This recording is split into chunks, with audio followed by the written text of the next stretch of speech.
Before we begin tonight, I want to ask you something that might change how you see the world outside your window.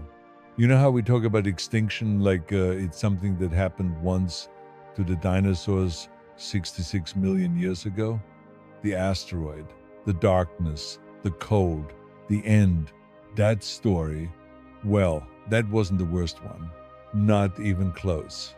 252 million years ago, something happened that makes the dinosaur extinction look almost gentle by comparison. 96% of all marine species gone. 70% of all terrestrial vertebrate species gone. Trees, insects, fish, marine invertebrates, the giant amphibians, the strange sailback predators, the ancient marine ecosystems that had been building for hundreds of millions of years, all of it nearly gone in the largest catastrophe in the history of complex life on Earth. And almost nobody talks about it. Tonight, we're going there, to the Permian Period, to the world that existed before the dinosaurs, to the extinction that nearly erased everything. But first, tell me where in the world you're listening from tonight. And tell me honestly, did you know about the Permian extinction before this moment? Drop it in the comments. I read every single one, and I always find them extraordinary people from every country, every time zone, every kind of life coming together in the quiet of the late night to think about things that happened 300 million years ago. There's something beautiful about that. Now, let's go back. Opening, there is a desert. It has no name because there is no one to name it. It stretches for thousands of kilometers in every direction. Red sand dunes, red rocks, red sky at sunset, red horizon at dawn. The heat is extraordinary. Not the dry desert heat you might know from Arizona or Morocco or the Sahara. Something more total, more complete. Because this desert sits in the interior of a continent so vast that no ocean is within reach of its climate. No sea breeze ever crosses it, no monsoon reaches it. The rain, when it comes at all, comes in brief, violent storms that strip the soil and vanish. Between storms, silence, and heat and red. This is the heart of Pangaea, the supercontinent. The single vast landmass that had assembled over millions of years from the collision of older continents, sitting across the equator like a sleeping giant, covering more than a third of the Earth's surface. And in its center, this desert, the largest desert the world has ever known, stretching from what would one day be Western Europe to what would one day be China, with nothing in between but red rock and blazing heat and the occasional dried riverbed that might flood for a week and then go dry again for decades. This is the Permian, 299 to 252 million years ago. And it is one of the most important places you've never been, because in the forests at its margins and in the shallow seas that lapped its edges and in the uplands where the climate was slightly kinder in all of those places, life was building towards something that would eventually become us. Our ancestors, not primates, not mammals yet, but the lineage leading to mammals, were here walking through the Permian world, living their Permian lives in bodies we would barely recognize, in a world we would find alien, and they were extraordinary. The Permian world, a planet unrecognizable. Let me describe what the world looked like in the early Permian, around 290 million years ago, because the geography alone is enough to make you stop. There is one continent, one, not seven, as today, not the scattered puzzle pieces that plate tectonics has arranged into the modern world. One, Pangaea, from the Greek words meaning all land. And it was all the land, nearly the supercontinent that had been assembling since the Devonian, that by the early Permian was mostly complete, that would persist in one form or another until the Triassic and Jurassic, when it began to break apart. Pangaea was shaped roughly like a sea lying on its side. The northern arm, what would eventually become North America, Europe, and Asia, curving around to the west and north. The southern arm, what would eventually become South America, Africa, Antarctica, India, and Australia, sweeping around to the east and south.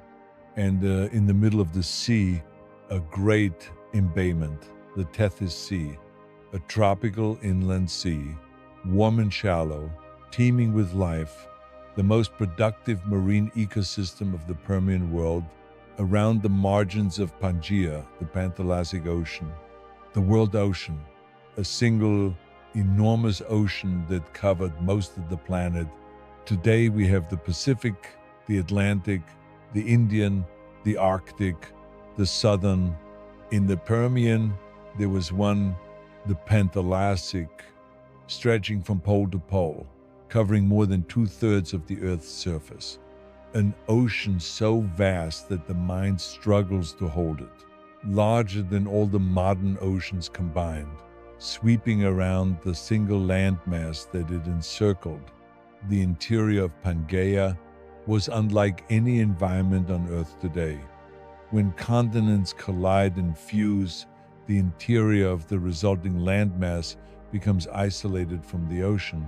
The further you are from the sea, the more extreme the climate becomes. Hot summers, cold winters, little rain. In the center of Pangaea, the extremes were intense. Summer temperatures in the interior may have exceeded 60 degrees Celsius. Winter temperatures may have dropped well below freezing.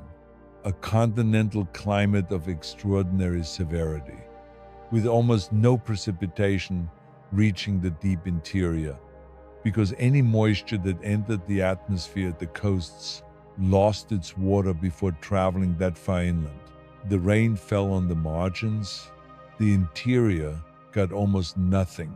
The result, the world's largest desert, running through the heart of the continent, a red, barren landscape of sand dunes and bare rock, crossed by occasional rivers that carried water from the surrounding highlands.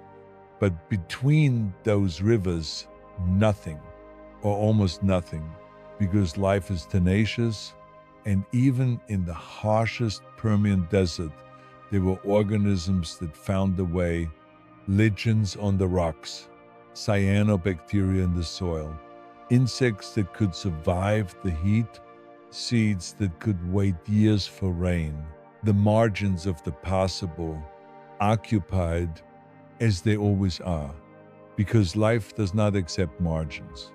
It explores them. The poles. The Permian poles were not like today's poles.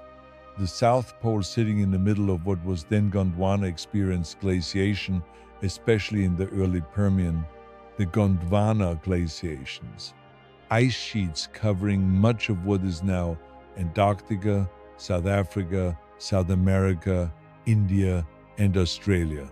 These glaciations had been building since the late Carboniferous, and in the early Permian, they were at their most extensive. Ice covered the vast area of the southern hemisphere. The global climate was significantly cooler in those early Permian centuries than it would be later. Sea levels were lower, the continental interiors were cold, but through the Permian, the glaciers retreated. The world warmed as CO2 levels rose again, as the coal swamp forests declined, as the cycle of glaciation came to an end. And by the middle and late Permian, the ice was gone. The world was warm. The poles were forested. The tropics were blazing. And Pangaea's interior was a furnace. The weather of the Permian was not like modern weather. The monsoon system, the seasonal reversal of winds that today brings rain to South Asia and West Africa and other tropical regions, was in the Permian, operating on a scale we have no modern equivalent for. A single giant continent, heated enormously during the summer, created a massive low-pressure system over its interior, drawing in air from the surrounding ocean, bringing enormous quantities of rain to the coastal margins. While the interior remained dry, a super monsoon operating on a continental scale. The storms that resulted from this system were extraordinary. Modern meteorologists who have modeled the Permian climate estimate that the monsoon storms over Pangaea would have been unlike anything the modern world experiences. Winds stronger than modern tropical cyclones, rainfall that stripped the soil from the uplands and dropped it in the lowlands, reshaping the landscape. In a single season, the seasons, in the deep interior of Pangaea, the seasons were brutal, not the gentle four-season cycle of the modern temperate world, but en extrême oscillation, from scorching summer to freezing winter, without the moderating influence of nearby ocean, without the buffer that the sea provides. The continental interior experienced what climate scientists call mega monsoonal conditions, extreme in every direction, hot when it was hot, cold when it was cold, dry most of the time, and wet, violently wet when the monsoon finally arrived.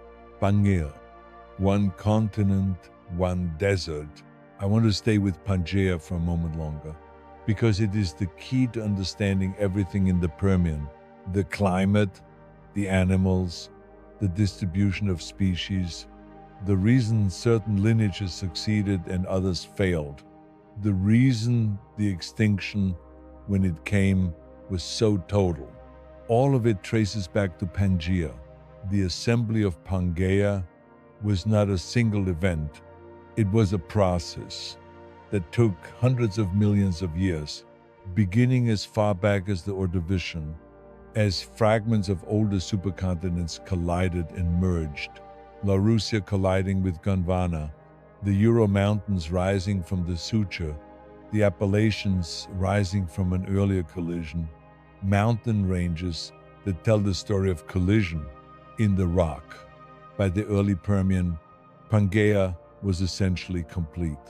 The last major pieces had come together. The suture zones, the collision boundaries, were mountain ranges of Himalayan scale, fresh from the collision, not yet worn down, snow-fitting, snow-capped. In a world where the surrounding lowlands were hot, the mountains were islands of cold air and wet air, trapping moisture from the winds, releasing it as precipitation, feeding rivers that ran down their flanks into the lowlands below. The rivers of Pangaea were significant in a world largely dominated by desert and extreme seasonality.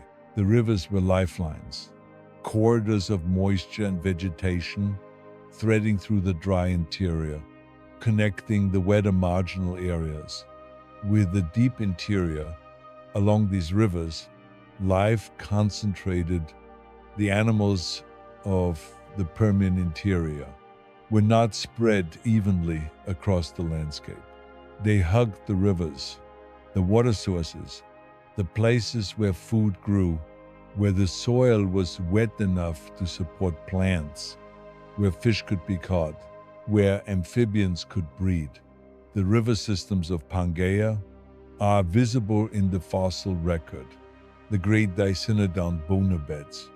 The accumulations of hundreds of individuals, of herbivorous synapsids, found together in the rock, are often interpreted as mass death events. Animals that had congregated around a shrinking water source during a drought and died together when the water finally gave out.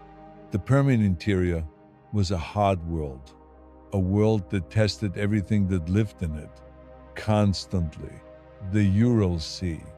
In the early Permian, Before the final closure of the seaway between Laurasia and Gondwana, there was still a shallow sea. In the region of what is now the Ural Mountains, the Ural Sea, a remnant of the ocean that had once separated the eastern and western parts of Laurasia, a waterway through the interior of what would become Pangaea. As the Permian progressed, this seaway narrowed and eventually closed. As the collision of the remaining continental fragments completed, the Ural Mountains rose from the suture of the closing ocean, and the last open water in the interior of Pangaea was gone. The closure of the Ural Sea had profound effects on the climate of the interior, on the distribution of species, on the evolution of the Permian fauna. When the sea closed, the moderating influence of its water was removed. The climate of the surrounding region became more extreme, more continental, more like a desert, and the animals that lived around it had to adapt or move or die. The sail-backed monsters, Dimetrodon in the world of the early Permian. Let me introduce you to the animal that most people associate with the Permian. The animal that most people think is a dinosaur. That was never a dinosaur. That lived 40 million years before the first dinosaur ever existed. And that is genetically more closely related to you than to any dinosaur. Dimetrodon, Dimetrodon grandis, Dimetrodon limbatus, Dimetrodon giganhomonis, several species living in the early Permian, about 295 to 272 million years ago, in what is now Texas, Oklahoma, and New Mexico, and in equivalent environments across the early Permian world. The body, when you first see Dimetrodon, you think large lizard, maybe a crocodile relative. That's understandable. The body is low to the ground, 4 legs, each splayed slightly to the sides in what appears to be a reptilian posture, a long tail, a large head with impressive teeth. But look again, the teeth are different from any lizard. They are large, prominent canine teeth at the front, and behind them, smaller teeth, differentiated, not the simple cone-shaped teeth of a crocodile. The skull has specific features that distinguish it immediately from any reptile. The temporal fenestrae, the openings in the skull behind the eyes, are present in a specific arrangement. The synapsid arrangement, not the diapsid arrangement of lizards and crocodiles. The synapsid arrangement that is present in every mammal alive today. Dimetrodon was a synapsid, not a reptile in the modern sense, a member of the lineage that led to mammals. Our lineage, more closely related to the animal you see in the mirror every morning than to the alligator in the Florida swamp. The sail, the defining feature of Dimetrodon, the tall, dramatic sail of elongated vertebral spines running along the back, from the base of the neck to the pelvis, covered in skin, well supplied with blood vessels, according to the bone structure of the spines. The sail, what was it for? The thermoregulation hypothesis is the most famous. The idea that the sail was used to regulate body temperature, turning broadside to the morning sun to absorb heat quickly, allowing Dimetrodon to warm to operating temperature faster than its prey and competitors, a competitive advantage in the cool Permian mornings before the heat of the day fully arrived. This hypothesis has been tested, and the math works. A large Dimetrodon with its sail broadside to the sun could increase its core temperature significantly faster than the same animal without a sail. The advantage was real, meaningful, in a world where the difference between being at operating temperature and being sluggish could mean the difference between catching a meal and going hungry, between escaping a predator and becoming one. But there are other hypotheses. Species recognition. The sail was distinctive enough to identify Dimetrodon to other Dimetrodons. In an environment where the first decision, flee or fight or display and compete, needed to be made quickly, Adal visible say, readable at a distance, sexual selection. Larger sails may have been preferred by females or used by males in competition with each other as a visual signal of size and health. A sail that required significant resources to grow and maintain was an honest advertisement of the animal's condition. Multiple functions. Most evolutionary biologists today suspect that the sail served multiple purposes simultaneously: thermoregulation, species recognition, sexual selection. These are not mutually exclusive. The same structure can serve several different roles, as is common in evolutionary biology. The world Dimetrodon lived in, Dimetrodon lived in the red beds of Texas. The early Permian landscape of what is now northern Texas and southern Oklahoma, it was a floodplain environment.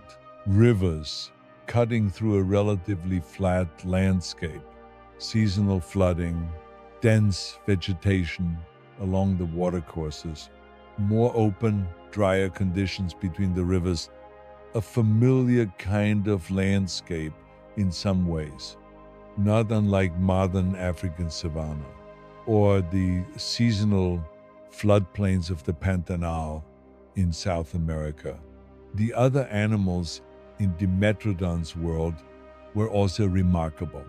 Eriops, the large amphibian we mentioned in the Carboniferous episode, was still present in the early Permian, still abundant, still occupying the aquatic and semi-aquatic environment that amphibians have always favored.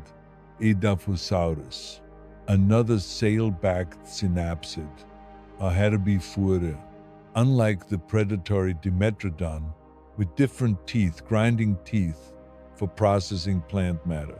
With a different sail, its spines had crossbars, like the rungs of a ladder, running along the elongated spines, creating a more complex structure than Dimetrodon's simpler spines. What the crossbars were for is unclear. Perhaps they supported more elaborate soft tissue. Perhaps they had a different thermoregulatory function. Perhaps they were simply the result of a different genetic instruction, running parallel to the same general evolutionary direction of Ophiochodon, another synapsid more primitive than Dimetrodon, a semi-aquatic predator, hunting fish in the rivers and lakes of the early Permian floodplain. Simuria, a transitional animal between amphibian and amniote, not quite one, not quite the other. A reminder of the evolutionary process that is always gradual, always producing forms that don't fit cleanly into the categories we create to describe them. The early Permian was a world of mixed faunas, of amphibians and synapsids, of aquatic and terrestrial animals, of the old Carboniferous world persisting in some places, and the new Permian world developing in others. A transition visible in the rock, in the fossils, in the animals that lived in that specific time between one world and another, the mammal-like reptiles, our Permian ancestors. As the Permian progressed, as the climate changed, as Pangaea continued to develop its extreme continental climate, The synapsids diversified into a remarkable variety of forms. The word therapsid means mammal-like beast, and it describes the group of synapsids that replaced the earlier pelycosaurs, the Dimetrodon lineage, as the dominant large terrestrial vertebrates of the later Permian. The therapsids were remarkable for how mammal-like they were becoming. Not mammals yet, but moving in that direction, acquiring features that we associate with mammals through the evolutionary pressure of the Permian world. The gorgonopsids. Let's start with the predators, because the predators are always the most immediate, the most visceral, the easiest to feel. Gorgonopsids, named for the Gorgons, the mythological monsters with snake hair, because the first paleontologists who found them thought the skulls were monstrous enough to deserve the comparison. The Gorgonopsids were the dominant large predators of the late Permian. After Dimetrodon's time, after the sail-backed predators had declined, the Gorgonopsids took over. Inostrancevia, the largest, about 3.5 meters long, with saber teeth, real saber teeth, not the saber teeth of Smilodon, which lived much later, but the first saber teeth in the history of the vertebrates, long curved upper canines, extending below the jawline, used for delivering killing bites to large prey. Inostrancevia preyed on the large herbivorous dicynodonts, the massive plant eaters of the late Permian, Bariosaurs, the large armored herbivores. It was a predator-prey system, not unlike the lion and wildebeest system of the modern African savanna, but stranger, more ancien, less familiar, in every possible way. The Gorgonopsid skull is one of the most fascinating objects in all of paleontology. When you look at it from the front, it looks almost like a mammal. The teeth are differentiated, incisors, canines, molars of a sort. Not exactly mammalian teeth, but moving in that direction. The temporal opening in the skull, the synapsid fenestra, is large, indicating powerful jaw muscles and a brain relatively large for its time. The body posture is shifting away from the fully sprawling posture of the early pelycosaurs. The legs are being drawn in toward the body, more upright, more mammal-like, not fully upright like a mammal, not fully sprawling like a lizard, somewhere between, in the process of becoming something new. The dicynodonts, the herbivores of the late Permian, were in their own way as extraordinary as the predators. Dicynodon, the name means two dog teeth, referring to the two large tusks that most species possessed, growing from the upper jaw, used probably for digging up roots and tubers, for pulling down branches, for whatever the specific diet of each species required. Dicynodons were diverse. Some were small, the size of a rabbit, digging burrows in the Permian soil, feeding on roots and tubers underground. Some were medium-sized, the size of a pig or sheep, grazing on low vegetation along river margins. And some were large, very large.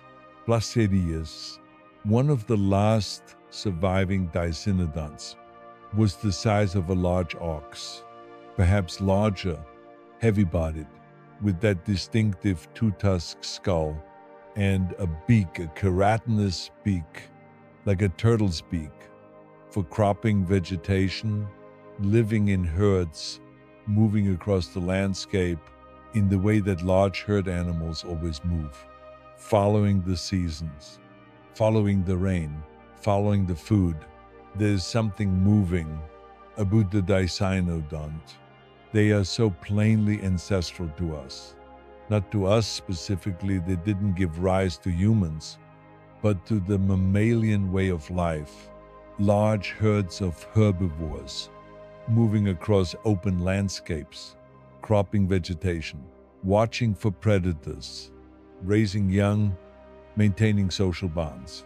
This is so familiar, so recognizable as what mammals have always done, and yet the dicynodon did it millions of years before any true mammal existed. In the Permian, on the supercontinent called Pangaea, in a world that no longer exists, with bodies that are strange and familiar at the same time, the cynodonts, the most important therapsids of all, for reasons that have nothing to do with being the largest or the most dramatic, and everything to do with what they eventually became. Cynodon, dent-toothed, therapsis, more mammal-like than almost anything else in the Permian, smaller than most of the other therapsids, faster, smarter, with brains larger relative to their body size than anything else in the Permian world.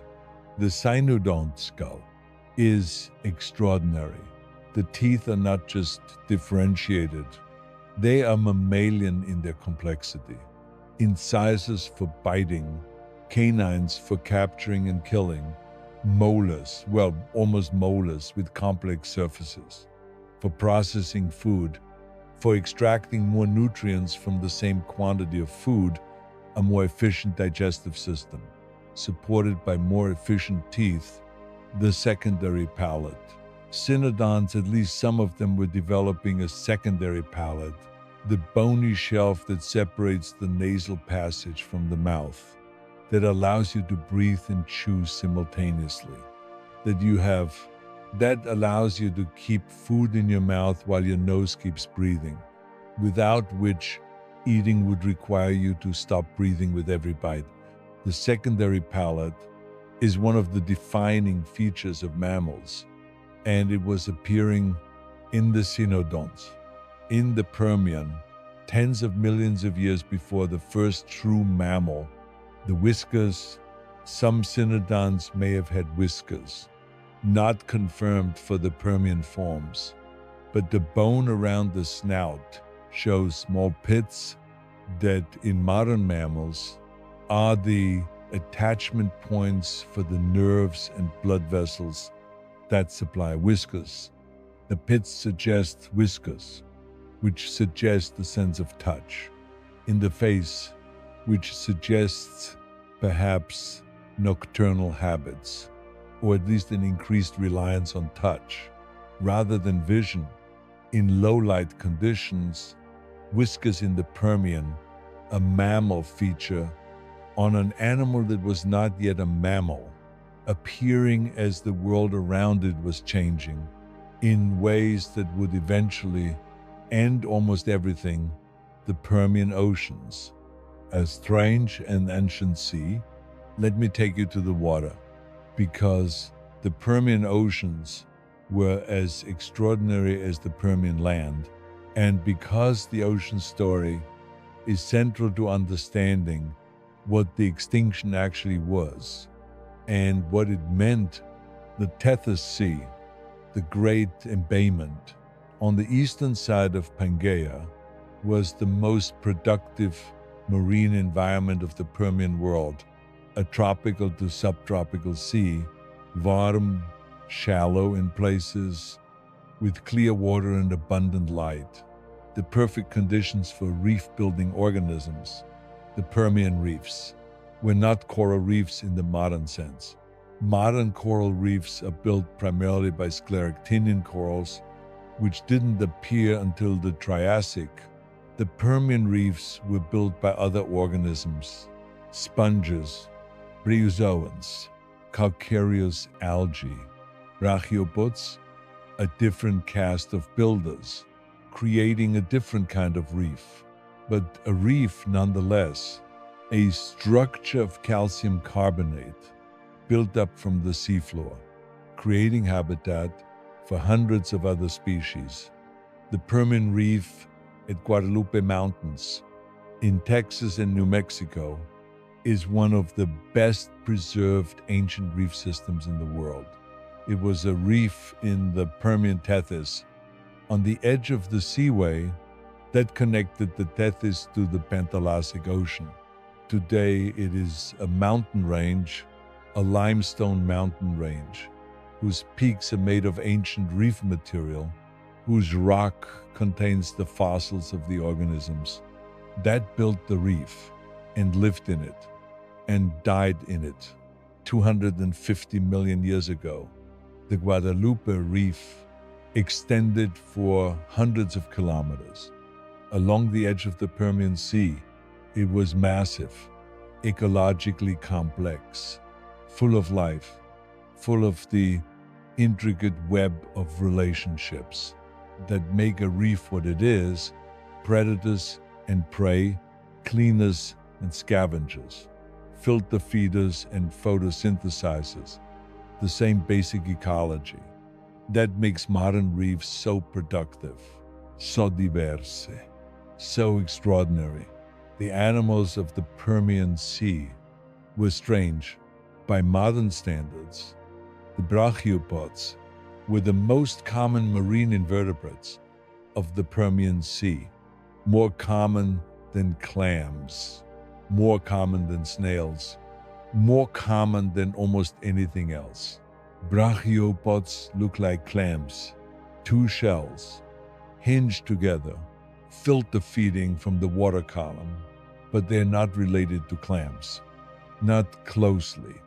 The two shells are arranged differently. The anatomy inside is different. The evolutionary history is completely different. In the modern ocean, brachiopods are rare, survivors of the Permian extinction, barely a handful of species in specific niches in the deep sea or cold water, where they have persisted long after their dominance ended. But in the Permian, they were everywhere. The background noise of the marine ecosystem, the organisms whose shells accumulated in layer upon layer of sediment, building the limestone of the sea floor, the ammonoids, free-swimming cephalopods with coiled shells of extraordinary complexity, the sutures where the internal chambers met the outer wall, complex, fractal, in the later ammonoids, folded and refolded into patterns that look almost like leaves or flowers. The ammonoids were the navigators of the Permian Ocean, swimming in the water column, using the gas-filled chambers of their shells to adjust their buoyancy, rising and sinking in the water, hunting and being hunted by the predatory fish and the marine reptiles that were beginning to appear. In the later Permian, the coelacanths, the lobe-finned fish that most people know from the story of the living fossil. The coelacanth discovered off South Africa in 1938, thought to have been extinct for 66 million years, living in the deep ocean off the Comoros Islands. In the Permian, coelacanths were abundant, common components of the Permian fish fauna, along with many other lobe-finned fish, and the cartilaginous fish, the sharks, and their relatives that continued to diversify through the Permian. After the extraordinary carboniferous diversity, the Permian ocean chemistry is important. For understanding the extinction, the Permian Ocean was well oxygenated, deep water was circulated effectively, cold, dense water sinking at the poles, driving a circulation system that carried oxygen-rich water to the deep sea, maintaining the conditions that bottom-dwelling organisms needed. This circulation system was about to break. The ice ages of the Permian, cold first, then fire, The early Permian was cold, colder than we usually imagine. The Gondwana glaciation, the ice sheets that had built through the Carboniferous, were still present, at least in the earliest Permian, the Dwika Ice Age. The late Carboniferous and early Permian glaciation left its mark across the southern landmass, in South Africa, in South America, in Australia, in India, in Antarctica. The scratched and polished surfaces of glacial pavements, the distinctive tillite deposits, the sediment dumped by retreating glaciers, all tell the same story of ice that covered much of the southern hemisphere for millions of years. The tillites of South Africa, the Dwika group, are sometimes called fossil ice cream by geologists because when you look at them closely, at the smoothed rock faces beneath them, at the scratches made by rocks carried in the ice, you can see exactly what happened. Ice moving over the rock, carrying debris, scratching the surface, depositing its load when it melted. A record of cold, written in stone. The glaciation moderated the climate. In some ways, the cold, the ice, the lower sea levels, all imposed specific conditions on the life of the early Permian. Animals that could handle cold survived. Animals that couldn't retreated to the tropics or didn't survive. The beginning of the Permian was already a time of ecological pressure, already a time when the world was testing what lived in it. The warming through the middle and late Permian, the glaciers retreated, the world warmed, CO2 levels rose again as volcanic activity continued and as the great coal forests of the Carboniferous declined, putting less carbon into the coal and returning more to the atmosphere. The warming was gradual at first, then faster. The Permian ocean temperatures rose, the tropical regions became warmer, the monsoon system intensified. The interior of Pangaea became drier, more extreme.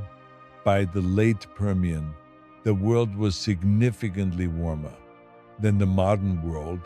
Global average temperatures perhaps 10 to 15 degrees Celsius warmer. Polar regions ice-free, tropical regions blazing, the interior of Pangaea, a vast hot desert. And into this already stressed world, something new was about to arrive, something that would push the system past the breaking point.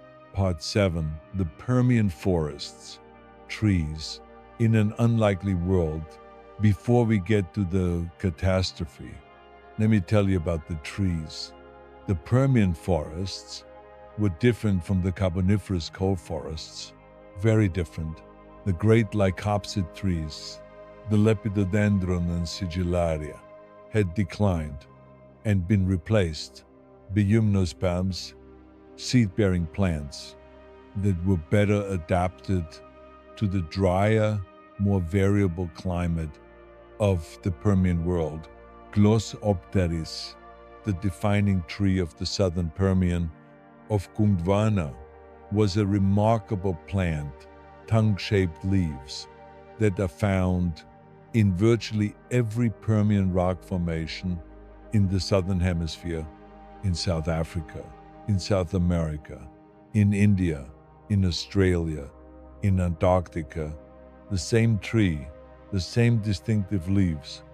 Across all of Gondwana, Darwin was puzzled by the distribution of Glossopteris.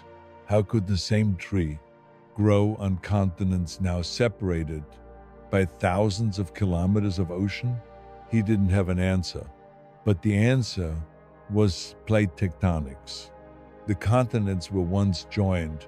Glossopteris grew across the whole of them. And when the continents drifted apart, The fossil leaves went with them, remaining in the rock as evidence of a time when South America and Africa and India and Antarctica were one landmass, one Gondwana, covered in the same forest.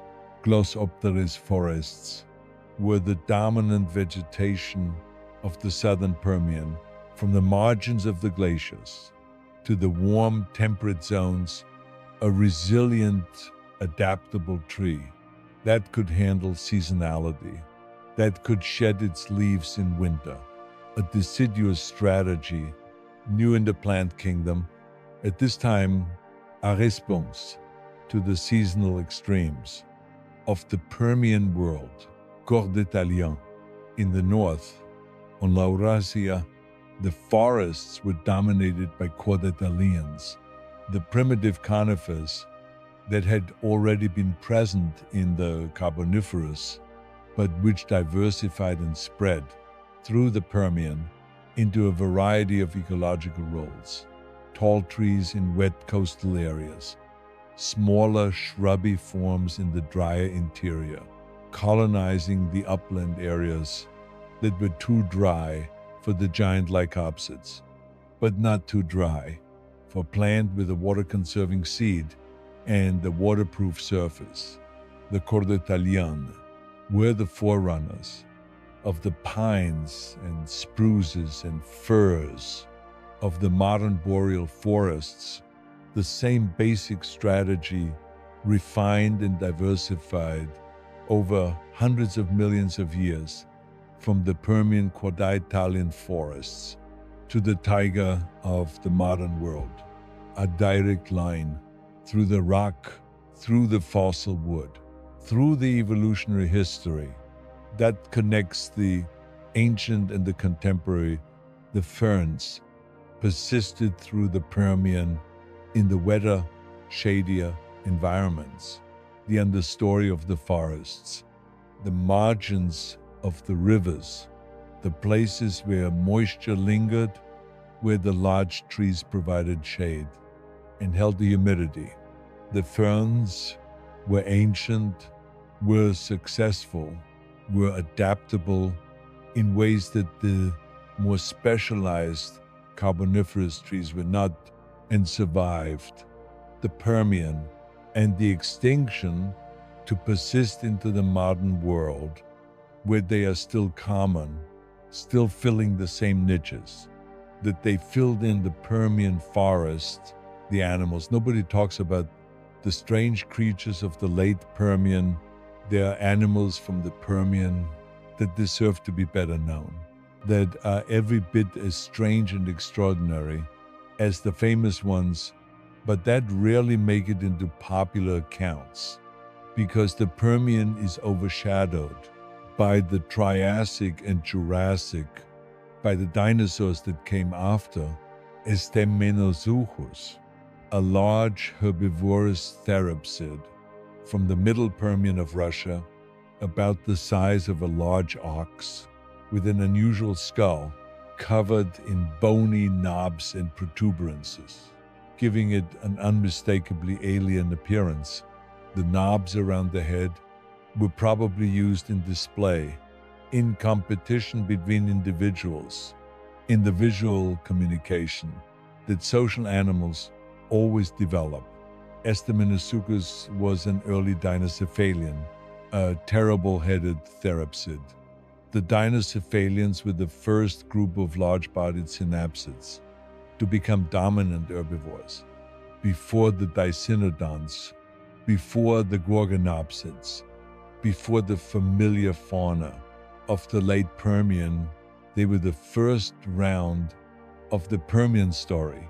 Muschops, another dinocephalian from South Africa, with a particularly massive, thickened skull roof, used almost certainly in headbutting combat, like modern bighorn sheep or musk oxen.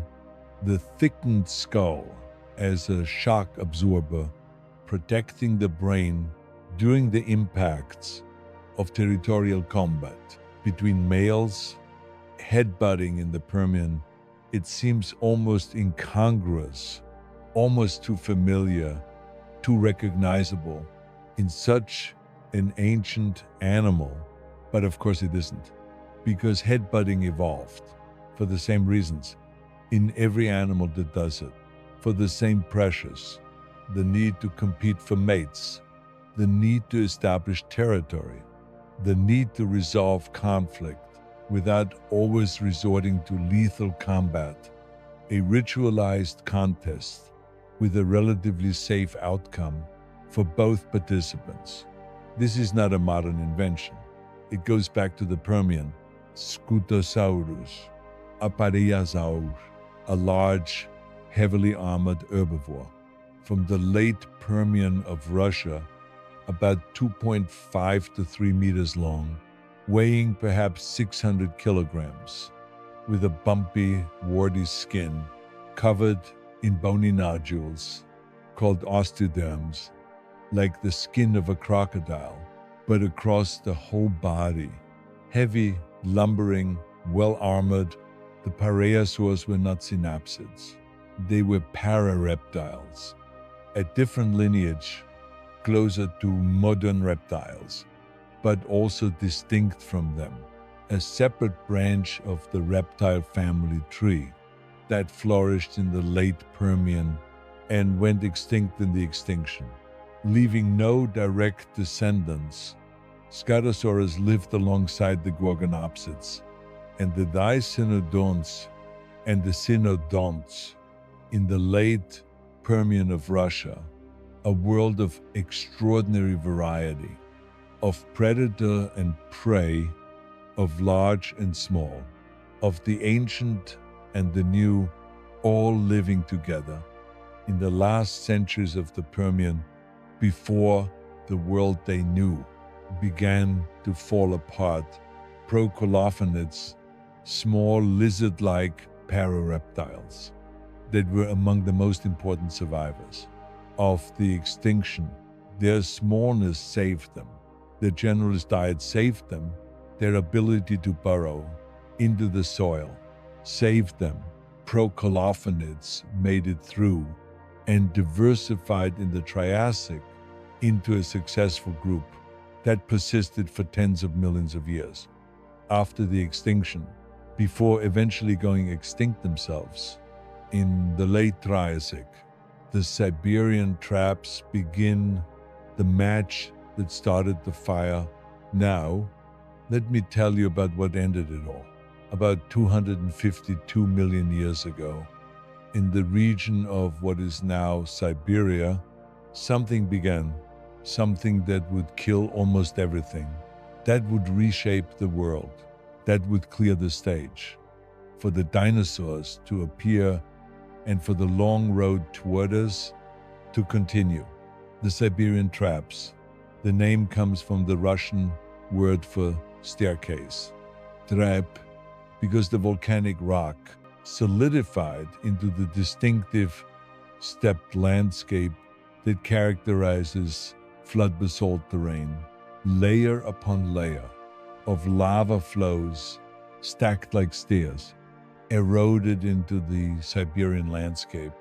Over 250 million years, the Siberian traps were a large igneous province, a lip, one of the largest ever produced by the Earth, a large igneous province occur, when an enormous plume of hot mantle material rises beneath the crust and erupts, not from a single volcano, but from thousands of vents across a vast area, producing floods of lava that cover the surrounding landscape, hundreds of meters thick, thousands of meters thick. In some places, the Siberian traps covered an area of approximately 7 million square kilometers. At their full extent, 7 millions, that is roughly the size of Australia or the continental United States, covered in lava, kilometers deep. Today, the remains of the Siberian traps survive in the Butorana Plateau, and other regions of Siberia, a landscape of basalt, dark and flat topped, looking from the air like the steppe plateaus that gave it the name. Staircase, the eruption, the Siberian traps erupted over a period of perhaps 1 to 2 million years. Some researchers argue a shorter period, perhaps 300,000 to 500,000 years, for the most intense phase. During that time, enormous quantities of material were released into the atmosphere and ocean. The numbers are staggering. Carbon dioxide, perhaps 3 to 5 times the current atmospheric concentration, released by the volcanic activity and by the burning of coal and oil that the lava flowed over, igniting the buried organic deposits of the Carboniferous and Permian, adding fossil carbon to the volcanic carbon, a double dose of CO2 into the atmosphere, sulfur dioxide, also released in enormous quantities, which combines with water to form sulfuric acid, which falls as acid rain, affecting the chemistry of the land surface and the ocean, methane, possibly released by the destabilization of methane hydrates, frozen in the seafloor. As the ocean warmed and destabilized the frozen deposits, releasing methane, a greenhouse gas far more potent than CO2, adding to the warming in a feedback loop that amplified the initial warming. From the volcanic CO2, halogens, chlorine and bromine released by the volcanism that may have attacked the ozone layer, allowing more ultraviolet radiation to reach the surface, damaging the photosynthesizers that formed the base of the food chains, both in the ocean and on land. The combined effect of all of these releases was catastrophic. The great dying unfolds, the death of almost everything, the great dying. The Permian Triassic extinction event didn't happen in a day, or a year, or a century. It unfolded over thousands of years, perhaps tens of thousands. A slow catastrophe, worse than any meteor strike, because it was sustained, because it went on and on and on until there was almost nothing left. The ocean died first. The ocean was the first to show the signs, the first to register the changes in chemistry, in temperature, in oxygen, the warming. As CO2 rose, the ocean surface warmed. Warm water holds less oxygen than cold water. The oxygen content of the surface ocean declined. The organisms that depended on well-oxygenated water began to struggle. The acidification, as CO2 dissolved into the ocean, it formed carbonic acid. The pH of the ocean dropped slightly, then more, then significantly. This mattered enormously for organisms that build shells from calcium carbonate, for brachiopods, for bryozoans, for reef builders, for any organism whose shell or skeleton was made of carbonate minerals. As the ocean acidified, those minerals dissolved more readily. It became harder and harder for shell-building organisms to maintain their shells, to grow, to survive the anoxia. As the ocean warmed, the deep ocean circulation slowed. Cold, dense water sinking at the poles had been driving the deep circulation, but as the poles warmed, the temperature difference between polar and tropical water decreased. The sinking slowed. Less cold oxygen-rich water was pumped to the deep ocean. The deep ocean became anoxic. Starved of oxygen, anoxic deep ocean water produces hydrogen sulfide as the anaerobic bacteria that thrive in the absence of oxygen process the organic material that falls from above. Hydrogen sulfide, the smell of rotten eggs, is toxic to most aerobic life.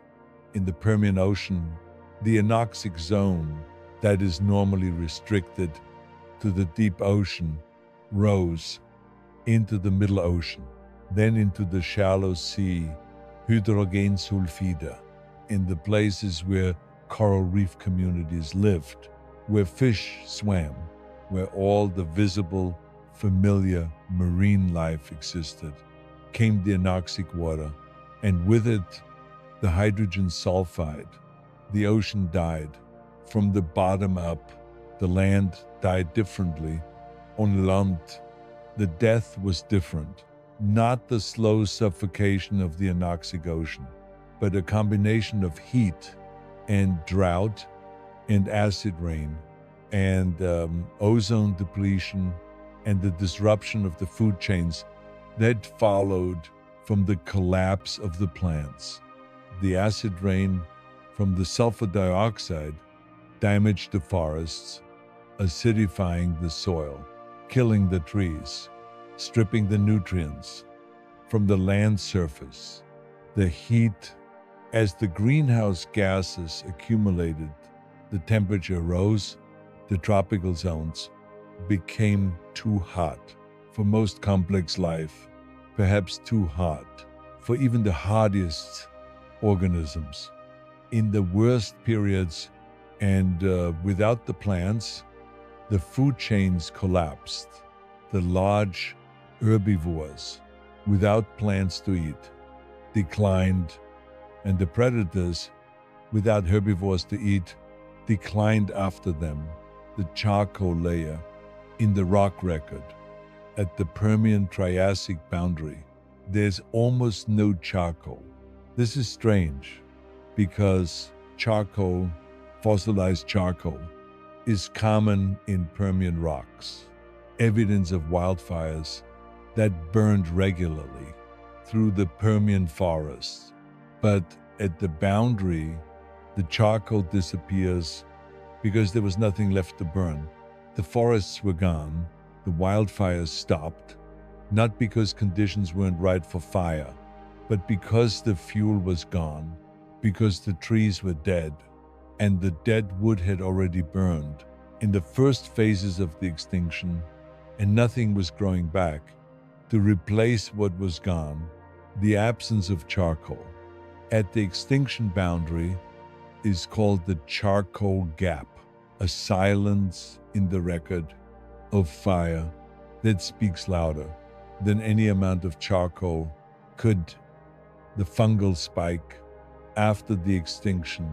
In the earliest Triassic rocks, there is an enormous spike in fungal spores, a sudden dramatic increase in the abundance of fungal remains. In the sediment, fungi are decomposers. They feed on dead organic material. A world full of dead trees and dead animals is a world in which fungi thrive. The fungal spike is a record of the decomposition of the Permian world, the fungi eating the dead in the aftermath of the extinction. It is one of the most poignant details in the whole story. After 96% of species went extinct, after the coal forest burned and the ocean turned to acid and the gorgonopsids died and the last echinodons fell and the Permian reefs collapsed. After all of that, the fungi appeared, eating the world that had just died, recycling it for whatever came next. The last Permian survivors who made it through, who survived This is always the question that matters most. Not just who died, but who made it through. Because everything that came after, everything in the Triassic and Jurassic and Cretaceous, everything in the Cenozoic, everything alive today, including you, came from the survivors. The survivors were mostly small. Small animals need less food, can survive in refugia, in isolated pockets of habitable environment. When the wider world is collapsing, the survivors were mostly generalists, able to eat a variety of food, not dependent on specific prey or specific plants or specific environmental conditions that might be gone. In the changed world, the survivors were mostly burrowers or otherwise able to shelter from the extreme surface conditions of the immediate post-extinction world, the heat, the acid rain, the toxic gases. Burrowing provided protection from the worst of it. Lystrosaurus, the most famous survivor, the most abundant large vertebrate. In the early Triassic world, a Dicynodon, about the size of a large dog, with a blunt skull and two small tusks, and the unmistakably stocky body of an animal built for hard times. Lystrosaurus has been found on every continent, except North America, including Antarctica, where its fossils were among the evidence that convinced early geologists of continental drift, because no other explanation could put the same animal in Antarctica and Africa and India and China in the earliest Triassic. After the extinction, Listosaurus is almost the only large vertebrate. In some fossil deposits, up to 95% of all vertebrate individuals in the early Triassic rock are a Lystrosaurus, one species dominating the world, like a weed that filled the void left by the extinction, a boom species. After a catastrophe, this tells us something about what the post-extinction world looked like. Not a diverse, complex ecosystem, not a world of varied animals, filling many niches, but a world dominated by one successful generalist that could eat almost anything, that could survive almost anywhere. A simplified world, a world in recovery, beginning again. From the beginning, the Cynodonts made it through. The small mammal-like Cynodonts that had been developing through the Permian, acquiring more and more mammalian features, survived. And in the Triassic, they continued their evolution toward mammals. Toward us, the survival of the Cynodonts is one of the most important events in our personal history. Without the Cynodont survivors, no mammals, no primates, no humans, the Archosaur ancestors, the lineage that would give rise to the dinosaurs, the pterosaurs, the crocodilians also survived. Small reptiles, generalist insectivores, and small carnivores that made it through the bottleneck of the extinction and diversified explosively in the Triassic into the forms that would come to define the Mesozoic world. The Archosaurs, in a sense, were waiting for the synapsids to fall.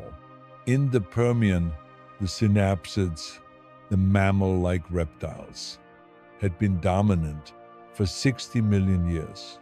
Since the early Permian, they had been the large vertebrates, the ecological rulers of the terrestrial world. But the extinction hit them harder than it hit the Archosaurs. not because the archosaurs were better adapted to normal conditions, but perhaps because the archosaurs had physiological advantages in the extreme conditions of the extinction event. Perhaps their salt excretion physiology was better suited to the changed water chemistry. Perhaps their respiratory systems were more efficient in the changed atmosphere. Perhaps simply by chance, the archosaurs survived, and the dominant therapsids did not all of them, enough to continue the lineage, but not enough to remain dominant. And in the Triassic, the archosaurs rose and produced the dinosaurs, and the world changed again. The Triassic aftermath, a broken world begins again. The earliest Triassic was not a world you would want to live in. The climate was extreme, still warming from the CO2 released by the volcanism, still oxygen depleted in the ocean, still acid in places, still toxic in some environments, a world in recovery. But early in recovery, long before anything like the previous diversity had returned, the Lilliput effect, named after Jonathan Swift's fictional island of tiny people, describes what happened to the animal world. In the immediate aftermath of the extinction, animals got smaller, dramatically smaller. In the first few million years after the extinction, the surviving species were smaller than their Permian relatives, and the new species that appeared were smaller still. This makes sense. Smaller animals need less food. Smaller animals reach reproductive age faster. Smaller animals can exploit the limited resources of a devastated world more effectively than large ones. The forests came back slowly. First the opportunists, the ferns, the club mosses, the plants that could colonize bare ground quickly without complex ecological support. Then the gymnosperms, slowly rebuilding the forest cover that had been stripped by the acid rain and the heat and the fires. The ocean took longer, much longer, to recover. The reefs were not rebuilt for 10 million years. 10 million years. Without reefs, without the complex three-dimensional habitat structure that reefs provide, without the biodiversity that reefs support, a simplified ocean. For 10 million years, the Great Dying was the most thorough reset in the history of complex life. It stripped away 300 million years of accumulated diversity. It cleared the stage more completely than any other event in the Phanerozoic, and in the clearing, in the emptied ecological landscape. The archosaurs rose, and 10 million years after the extinction, in the Middle Triassic, the first dinosaurs appeared, small, bipedal, unremarkable, in the company of the other small archosaurs of the recovering Triassic world, but with potential, with the evolutionary potential that would make them the dominant large terrestrial vertebrates for the next 165 million years.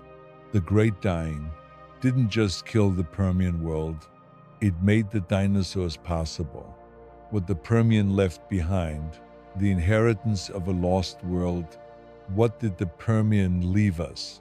This is the question I always want to end with. Not just what died, but what remained, what transferred from the Permian to everything that followed.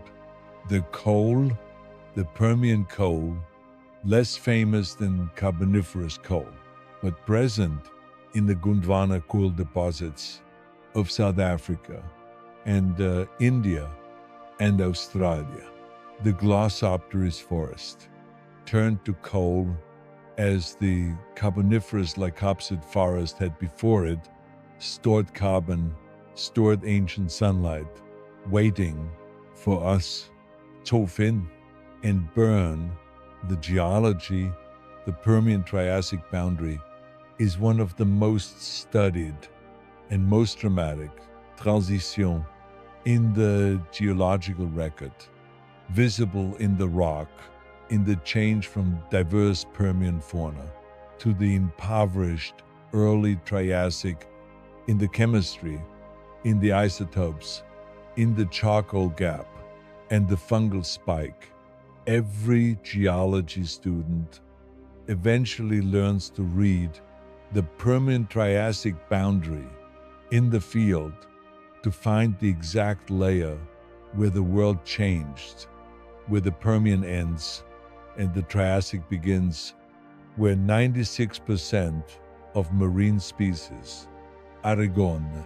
In the blink of geological time, the body plan, the mammalian body plan, was largely established in the Permian by the synapsids, by the therapsids, by the cynodonts, by the animals that were becoming what we would eventually become, the differentiated teeth, the secondary palate, the limb posture, the possible endothermy, the possible fur, the larger brain.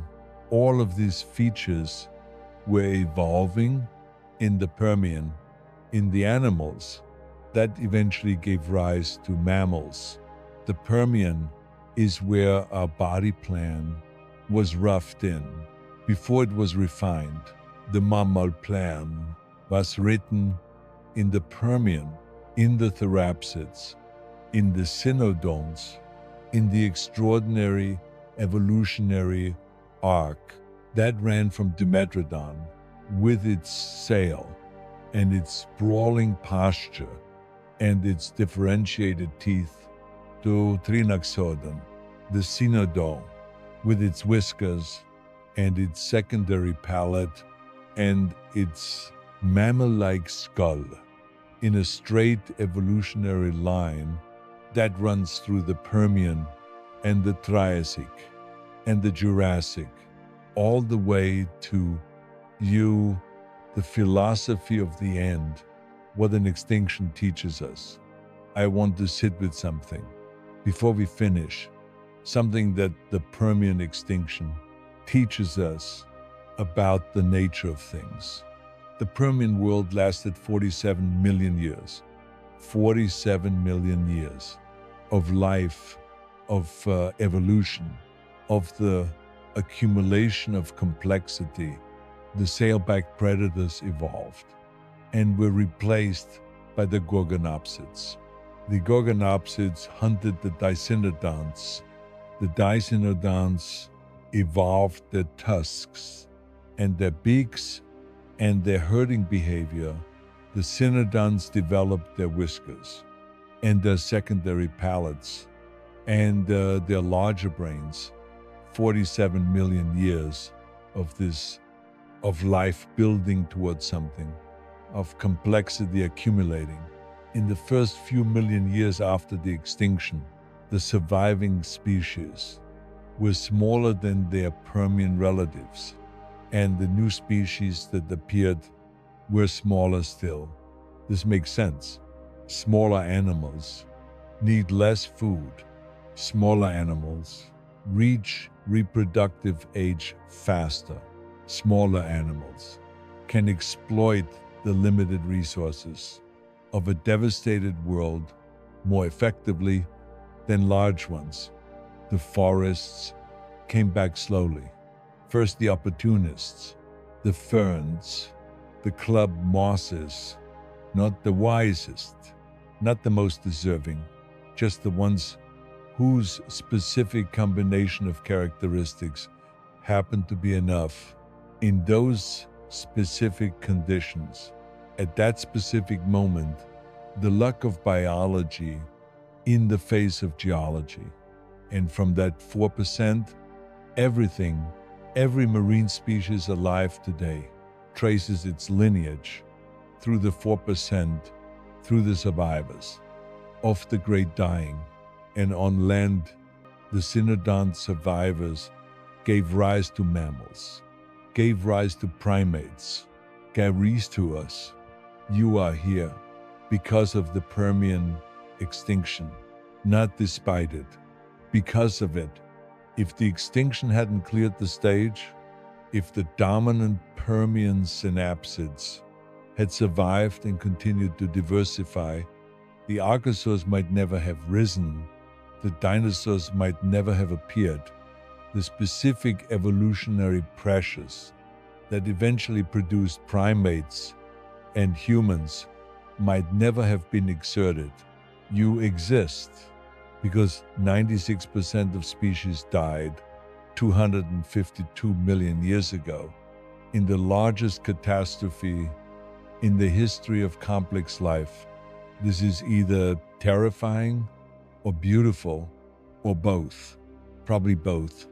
The way most true things are, the way the universe tends to be, when you look at it honestly, without flinching, without reaching for the comfortable version, both terrifying and beautiful. At the same time, in the same moment, in the same fact, the recovery, what came after the great dying.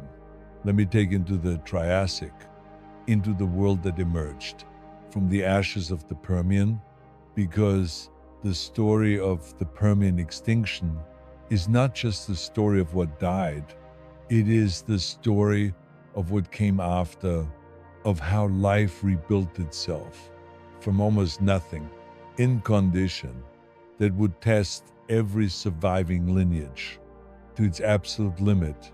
The earliest Triassic, 252 to perhaps 248 million years ago, was the most ecologically impoverished period in the history of complex animal life. The diversity that had accumulated over 300 million years of the Paleozoic was gone. What remained was a thin, scattered residue of what had been the surviving Listosaurus, dominated the landscape in some deposits, 95% of all vertebrate individuals. Are Lystrosaurus, one species in a world that had hosted hundreds of monoculture after catastrophe, the way bare soil after fire is colonized first by a single fast-growing weed that fills the space before anything more complex can establish itself. Lystrosaurus was the weed of the post-extinction world. It survived, not because it was exceptional, but because it was good enough at being small and adaptable and willing to eat almost anything. In a world where almost anything was all there was, the recovery was slow. In the ocean, 10 million years without complex reef communities. The reef builders that survived the extinction were not the same organisms that had built the Permian reefs. The Permian reef builders were mostly gone. New organisms evolved to fill the reef building role. Different sponges, different corals, the scleractinian corals that build modern reefs appeared for the first time in the Triassic, a new solution to an old ecological role. Life did not rebuild what had been lost. It built something new, something different, in the space that the loss had created. This is the pattern. Every extinction is not just subtraction. It is also the creation of space for something that had not yet existed to exist. The therapsid survivors, the lineage that carried us forward.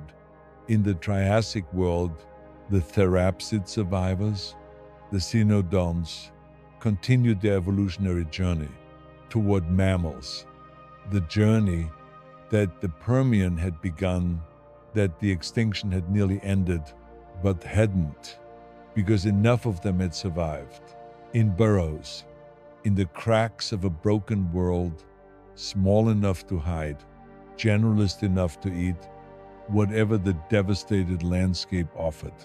The cynodonts of the Triassic were already remarkably mammal-like. Trinexodon, one of the best known, a small cynodont, perhaps 20 centimeters long, with a skull that a trained paleontologist can look at and say almost a mammal. The secondary palate complete, the teeth fully differentiated, the temporal opening in the skull, indicating powerful jaw muscles, the pits around the snout, suggesting whiskers, the vertebral column more flexible than the early therapsids, more mammal-like in its movement, suggesting a different gait, a more energy-efficient locomotion than the sprawling posture of the earlier synapsids. Trinaxodon burrowed, evidence from fossil burrows preserved in the rock of the early Triassic shows a small cynodont living underground in a chamber at the end of a tunnel, protected from the extremes of the surface world, a burrowing lifestyle that would have helped it through the worst conditions of the extinction aftermath, and that persists in the burrowing behaviors of many small mammals today.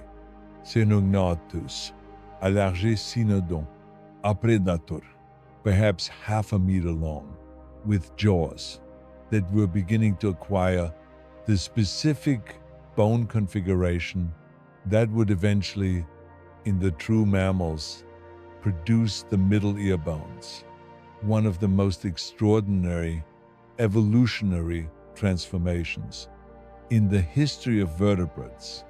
The ear bones, the most remarkable story in evolution. I want to tell you about the ear bones because the story of the mammalian ear is one of the most beautiful stories in all of evolutionary biology, and it connects the Permian therapsids directly to you, to the hearing you are doing right now in mammals, including you. The middle ear contains 3 tiny bones: the malleus, the incus, the stapes.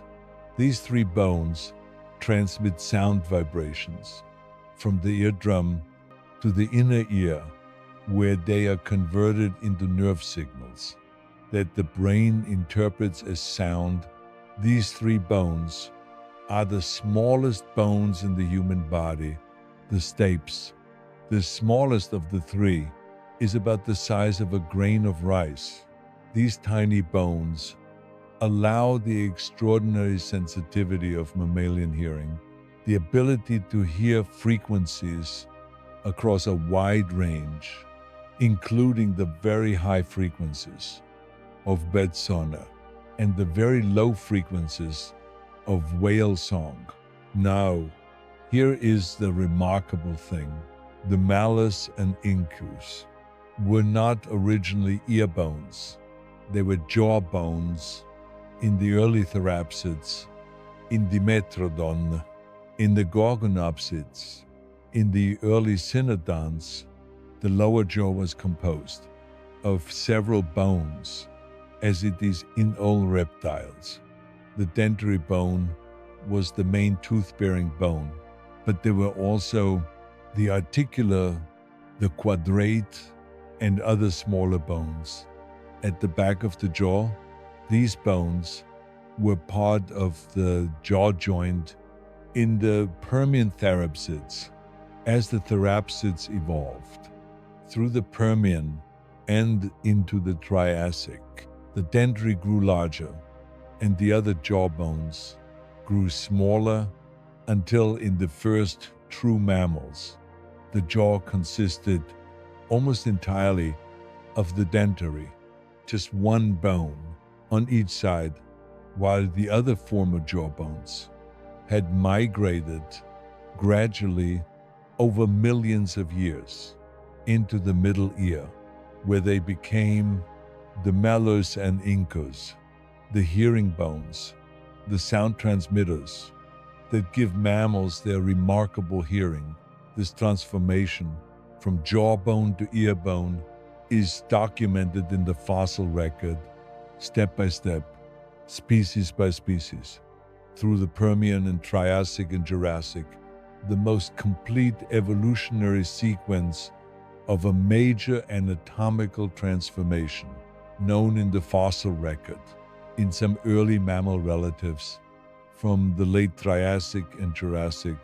The bones are still attached to the jaw, but also connected to the ear region, serving double duty, part teeth, part ear, in transition between their old role and their new one, and then in the true mammals, fully detached, fully in the ear, three tiny bones that you use every second of your waking life to hear the world around you, were jaw bones in a Permian therapsid moving slowly, millimeter by millimeter, over 100 million years, from the back of the jaw to the middle ear, changing function without ever stopping, without any moment, when the intermediate forms couldn't use either jaw or ear, because each intermediate stage was functional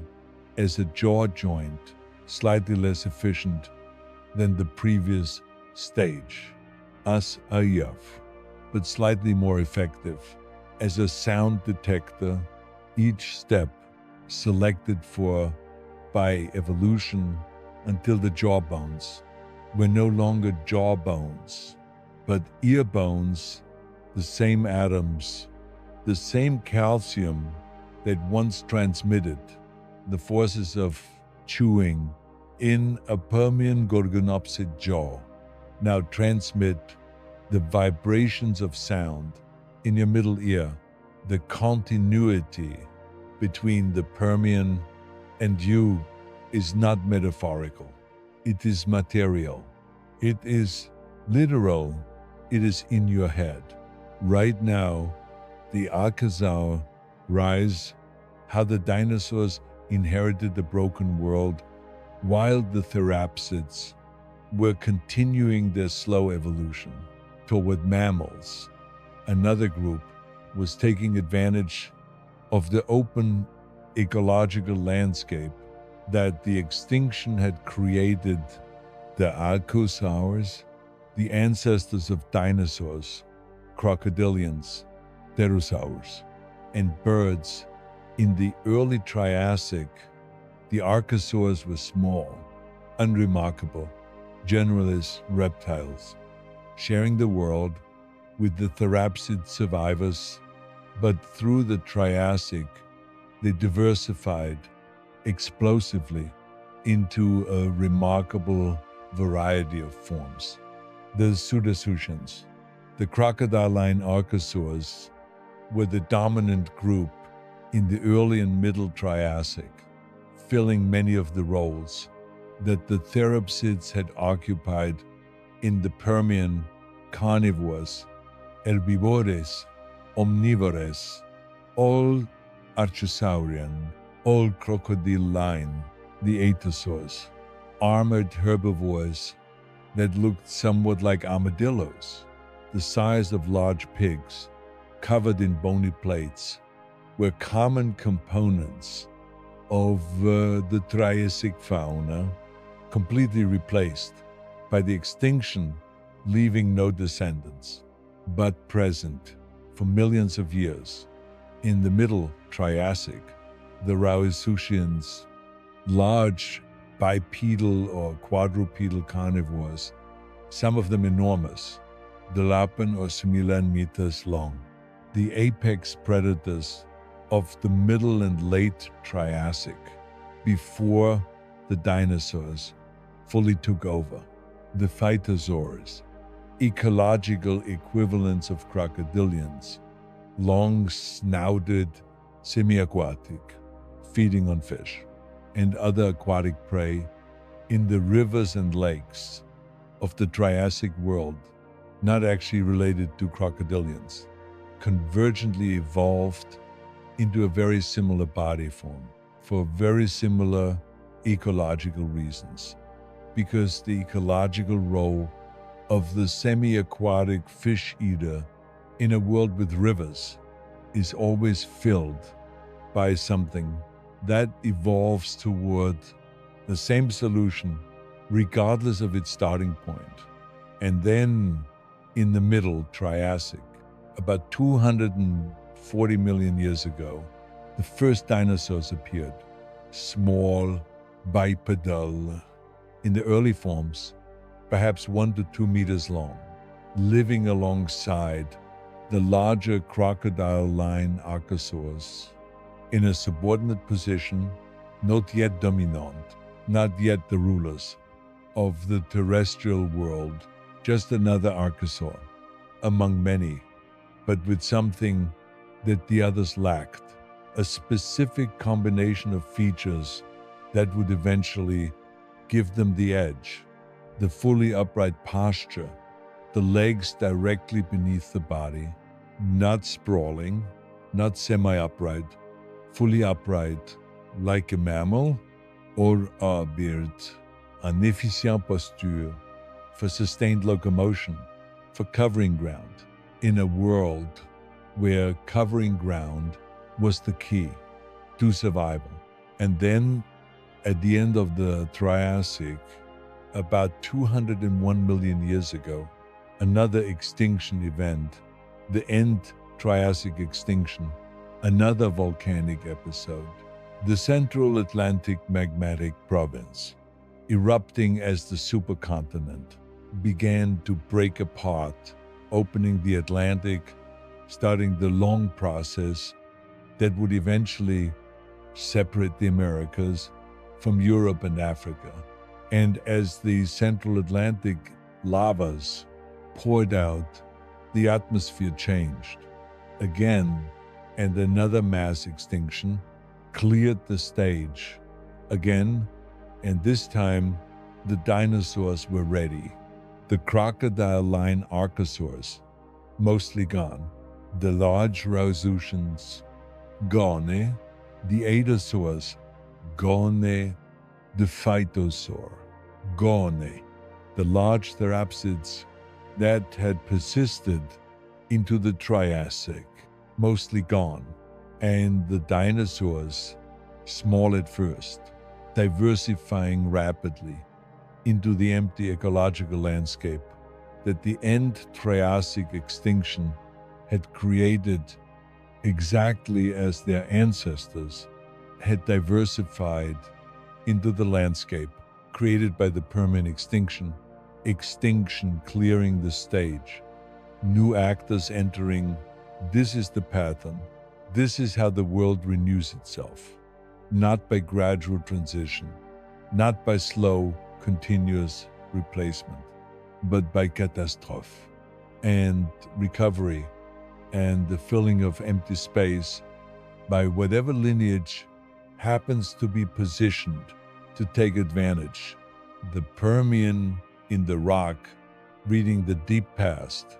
There is a place in Karoo, South Africa, where you can walk through geological time with your feet, the Beaufort Group, the thick sequence of mudstones and sandstones that forms the landscape of the Great Karoo, preserves in remarkable completeness the terrestrial fauna of the Permian, layer by layer, from the early Permian at the bottom to the earliest Triassic at the top. The animals change as you walk upward through the section, through the rock.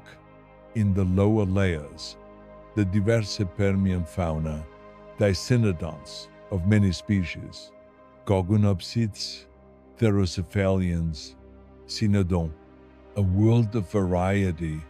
And then in the upper layers, as you approach the Permian-Triassic boundary, the diversity declines, the species become fewer, the individuals become smaller, the fauna becomes simpler, and then at the boundary itself, a change in the rock, from the reddish Permian mudstones to the greenish earliest Triassic deposits.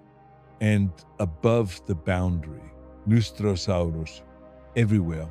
A geologist standing in the Karoo can put one hand in the Permian and one hand in the Triassic and feel the boundary between two worlds, between the world before the Great Dying and the world after.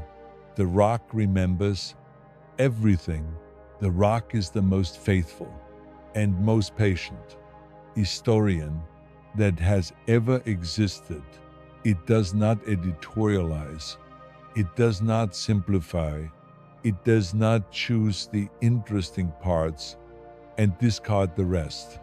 It keeps everything in the order it happened, waiting for someone to learn, to read it, the chemistry of the catastrophe, what the isotopes tell us.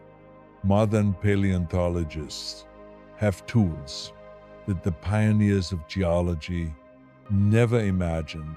The chemistry of ancient rocks encoded in the isotopic ratios of carbon, oxygen, sulfur, boron can be read with extraordinary precision.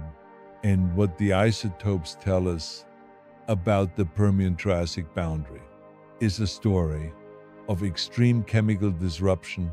The carbon isotopes show a dramatic negative excursion at the boundary, a sudden shift toward lighter carbon, indicating a massive injection of isotopically light carbon into the atmosphere from the volcanic activity of the Siberian traps and from the burning of the Permian coal deposits that the lava flows ignited. The shift is large, rapid, unambiguous. This is the volcanic carbon arriving in the atmosphere.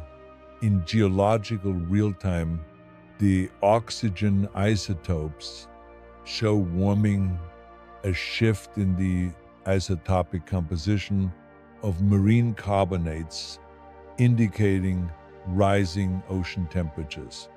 In the tropics, temperatures perhaps 10 degrees Celsius higher than today, possibly higher in the warmest periods, temperatures at which complex marine life in the tropics simply cannot survive.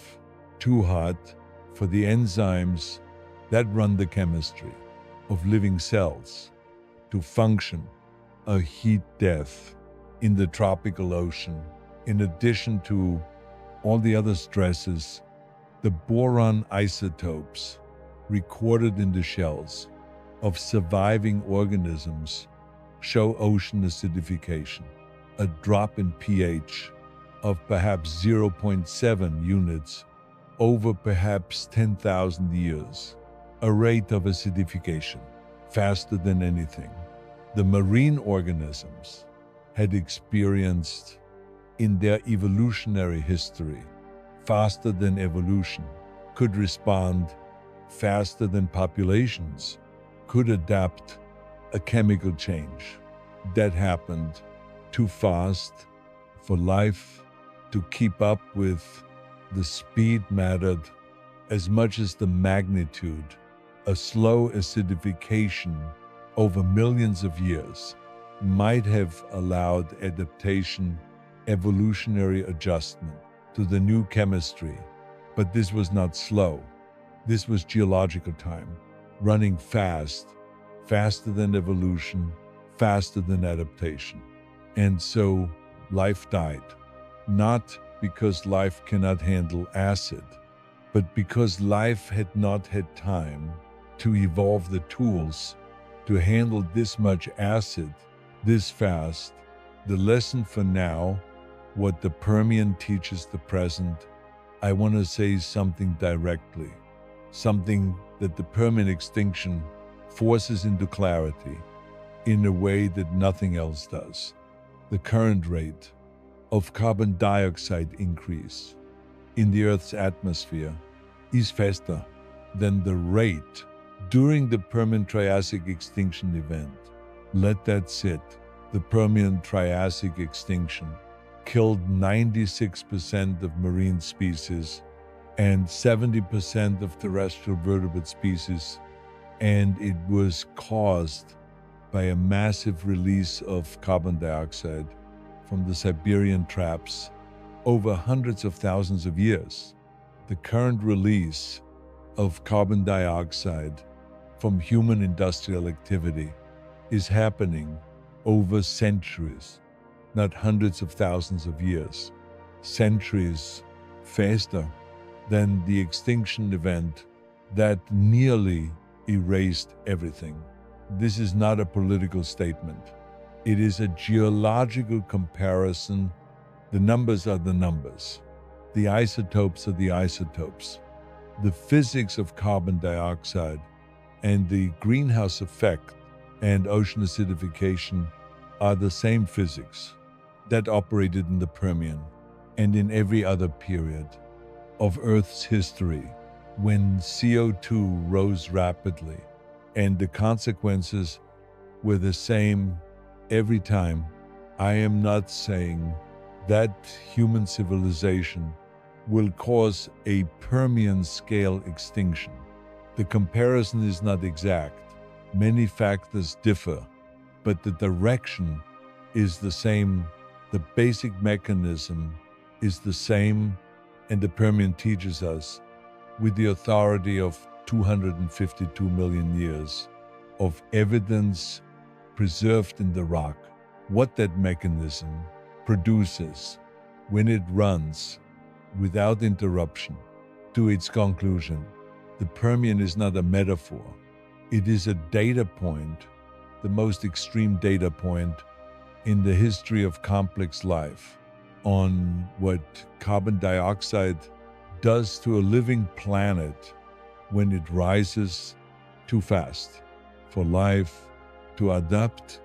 The animals that almost were the evolutionary dead ends, the Permian was full of animals that almost became something that we would recognize.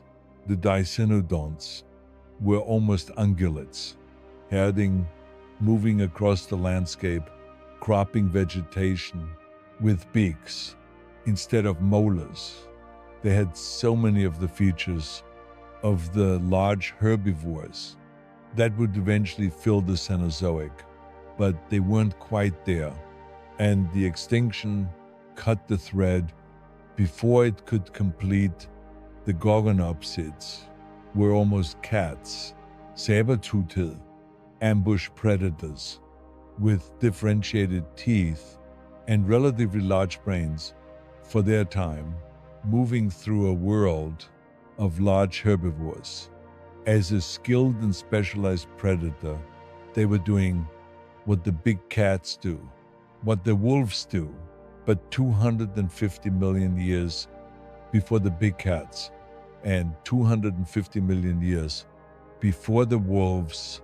They were the first version of the large, intelligent, mama-like predator, and then they were gone.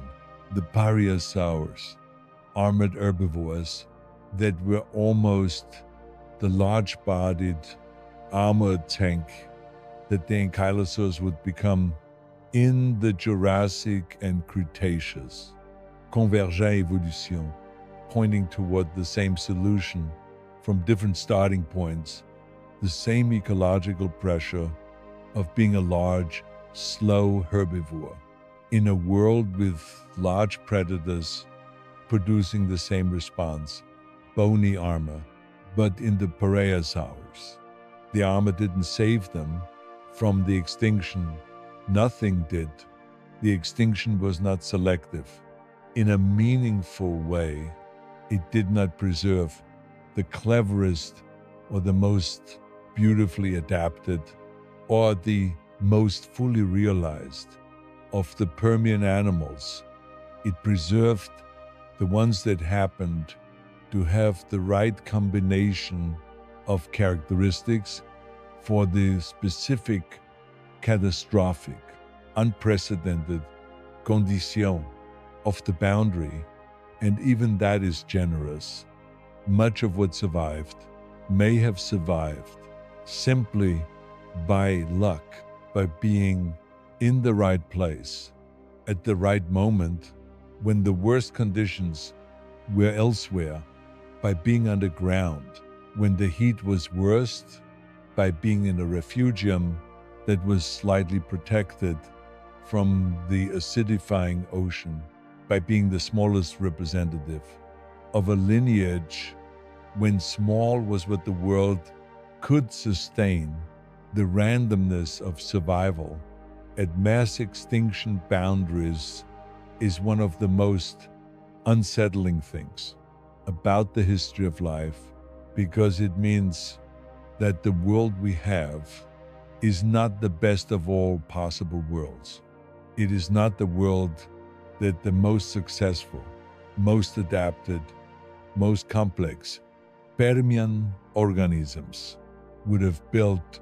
It is the world that happened to arise from the accidental survivors of an accidental catastrophe, and a different catastrophe would have produced a different set of survivors and a different world. There is no destiny in evolution. There is only what happened, and what happened is what we have.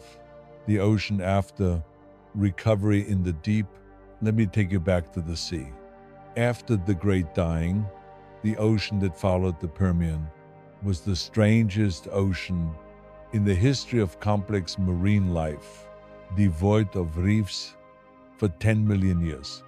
The reef gap, as paleontologists call it, not a single reef-forming community of any significance.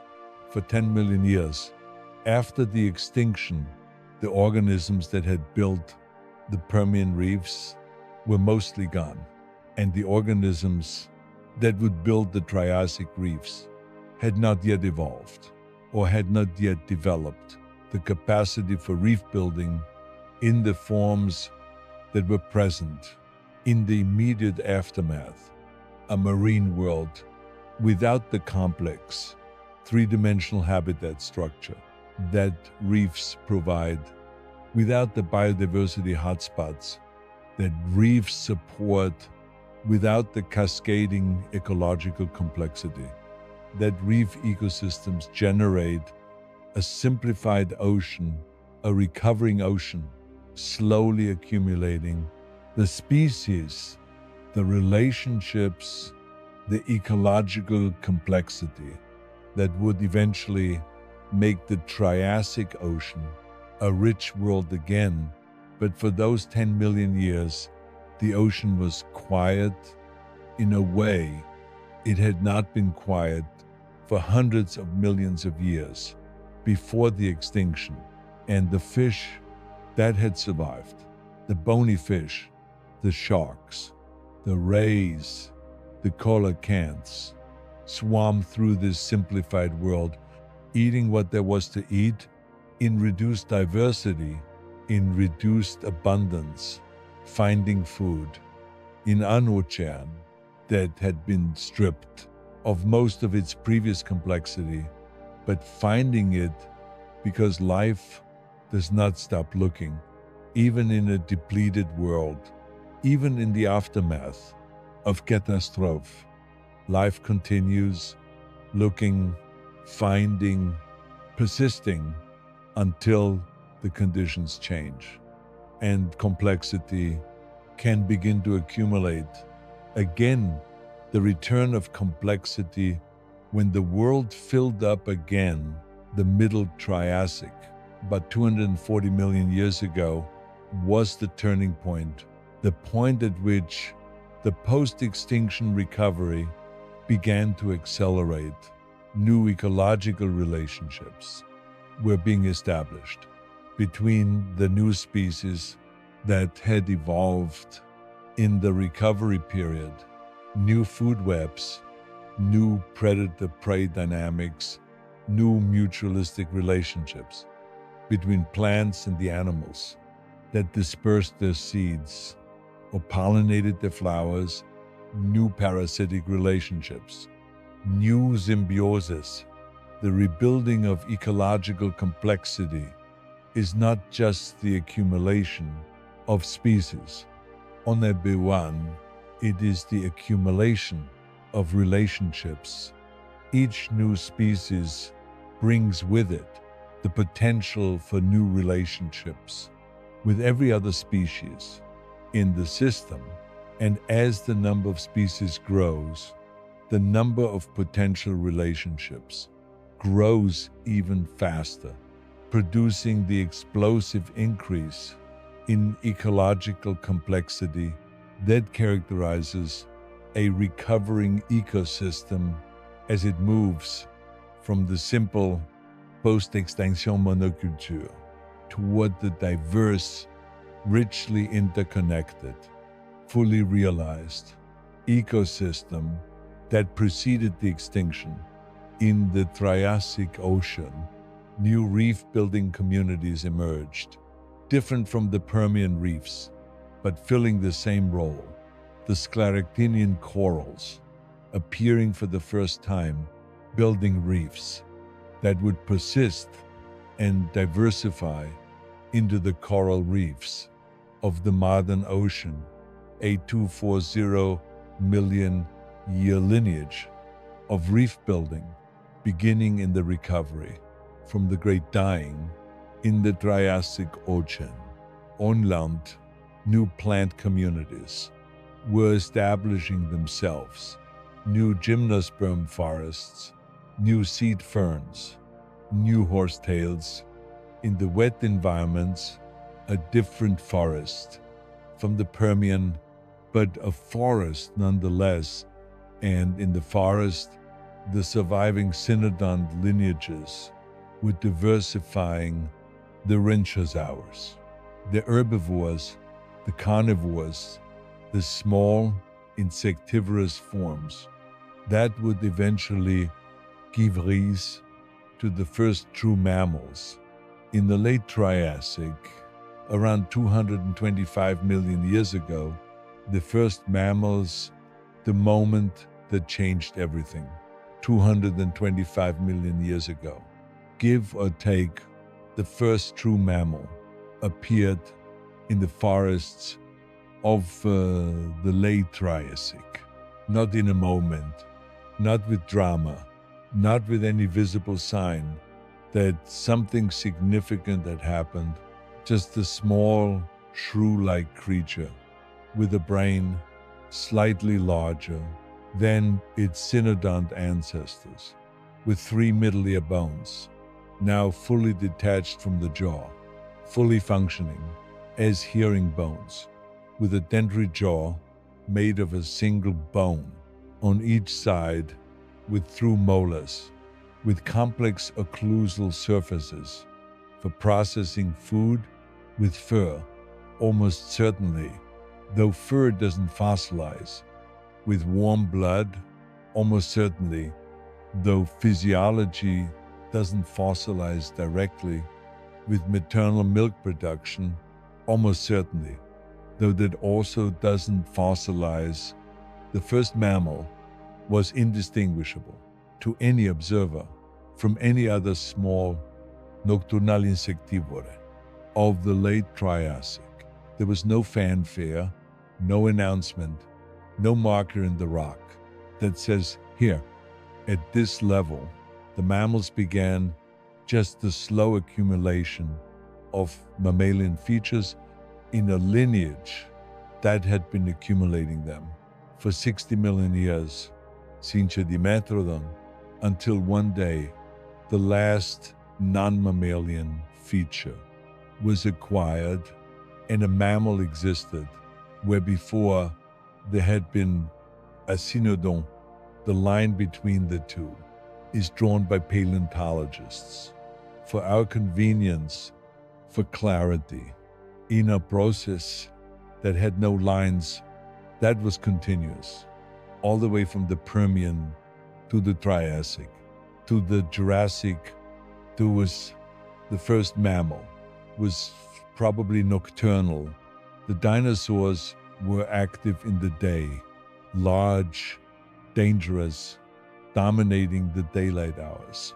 The mammals, small, vulnerable, found safety in the night, in the dark, in the cool hours when the large reptiles were torpid or sleeping, and in the night, their mammalian features came into their own, the sensitive hearing, those three tiny ear bones, detecting the rustle of a beetle in the leaf litter at 3 inches the morning, the whiskers sensitive to air movement in total darkness, the warm blood allowing activity in the cool night air when cold-blooded animals were slowed by the falling temperature, the large eyes relative to skull size, gathering the limited light of a Triassic night for 160 million years.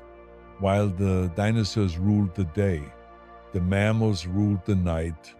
A whole world lived in the dark, a parallel civilization of small, warm, nocturnal insectivores, diversifying quietly in the margins of the dinosaur world, waiting, not knowing they were waiting, for the day when the asteroid came and the sun went dark and the dinosaurs died and the night creatures inherited the day.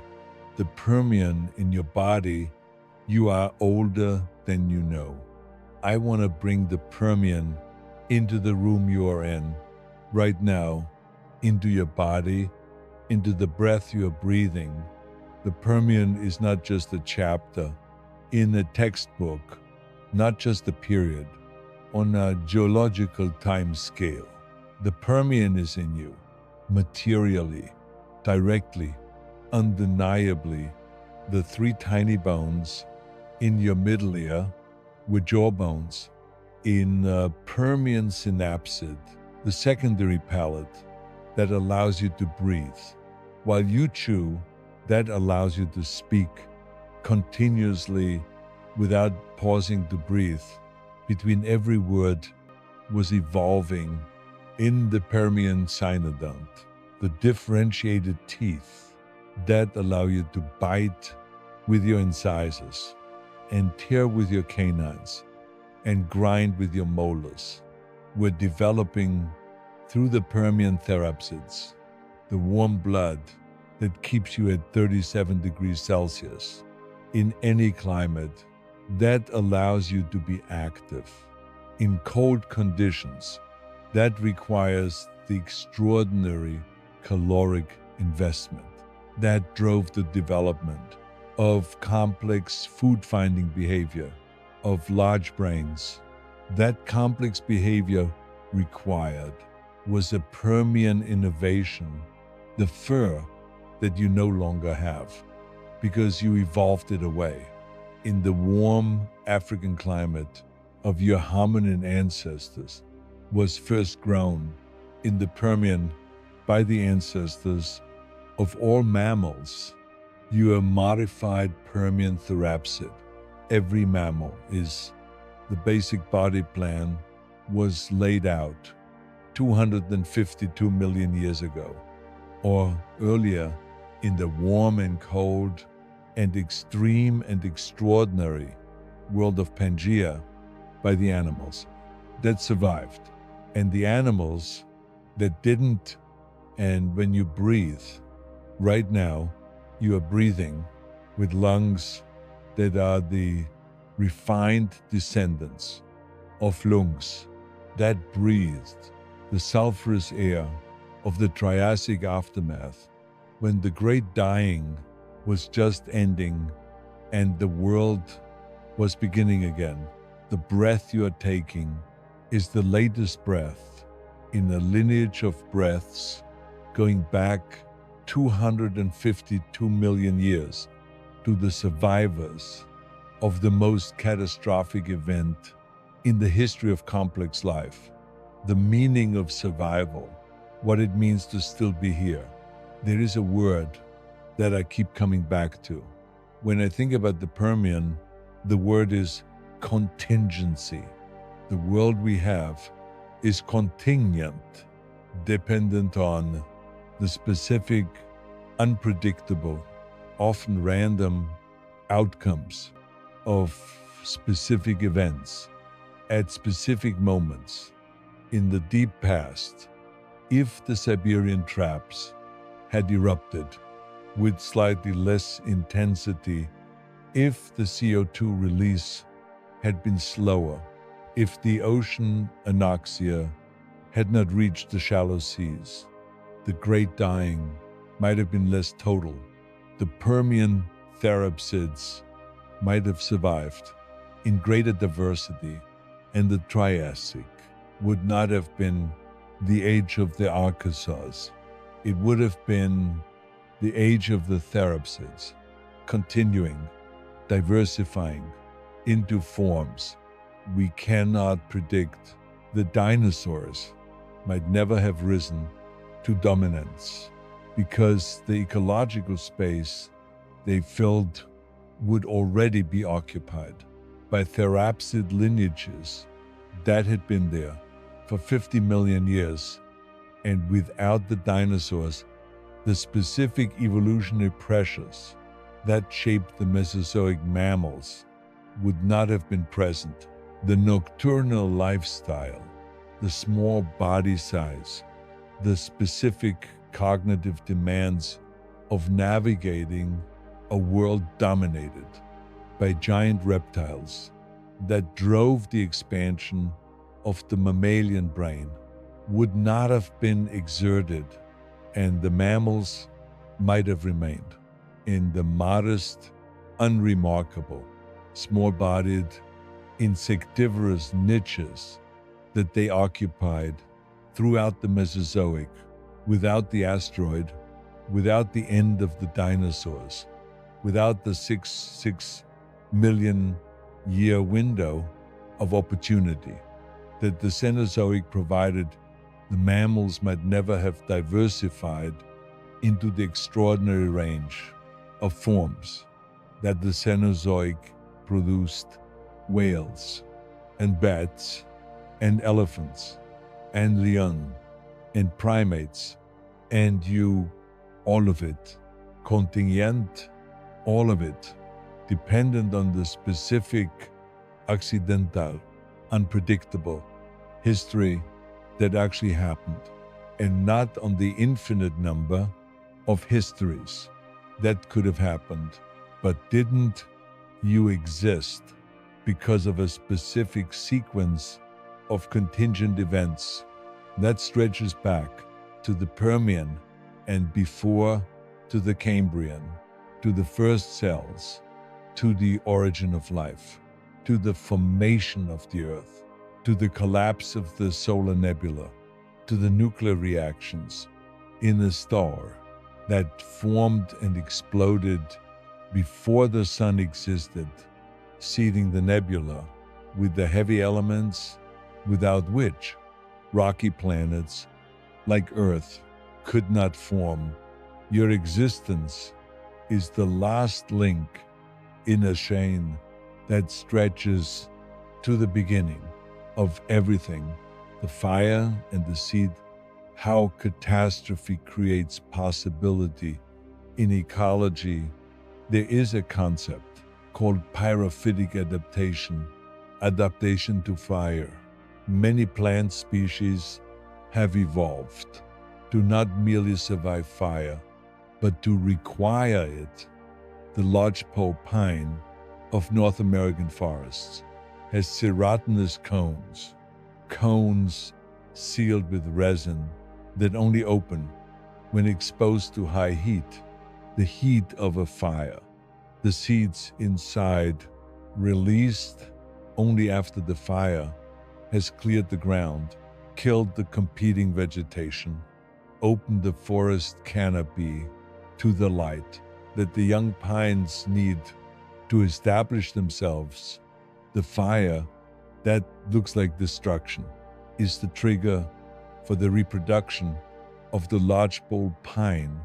The species has evolved to use catastrophe as a reproductive opportunity. The extinction events of Earth's history function like the fire. They clear the ground, they open the canopy, they create the light that the next generation of evolutionary forms needs to establish itself. The Permian extinction was the fire that opened the canopy for the dinosaurs and ultimately for the mammals, for us, not a fire of intention, not a designed catastrophe, just a blind, physical, geological process of a planet doing what planets do when the chemistry is right and the geology is right, and the thermoplume in the mantle is in the right place at the right time, and the volcanoes erupt and the CO2 rises and the world changes, and most of what was there, these and what is left, finds itself in an emptied world with all the ecological space that the previous world had occupied for tens of millions of years, available suddenly for whoever can fill it. The night around you, the deep time in the darkness, the night you are lying in, is ancien. The darkness that surrounds whatever light is in your room is the same darkness that the first synapsids lie in 290 million years ago on the red floodplains of early Pangea, not the same molecules of air.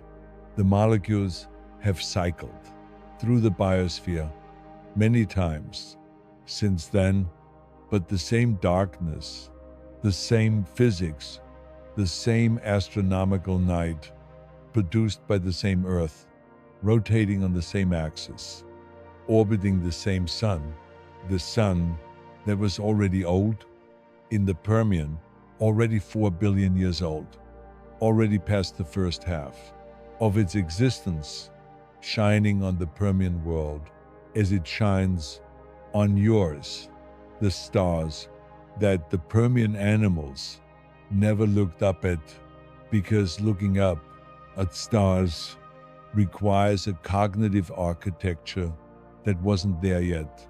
Are the same stars, or rather the same positions in the sky, occupied by different individual stars, because stars live and die on time scales of millions to billions of years, and 252 million years is enough time for many of the specific stars that were in the Permian sky to have exhausted their fuel and transformed into white dwarfs or neutron stars, or in the most massive cases, into the dense remnants of stellar collapse, but the galaxy remains.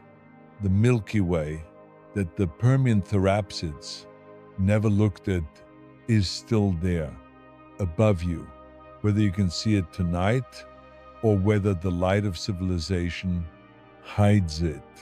From your particular sky, it is there, the same river of stars that has been there for the entire history of life on Earth.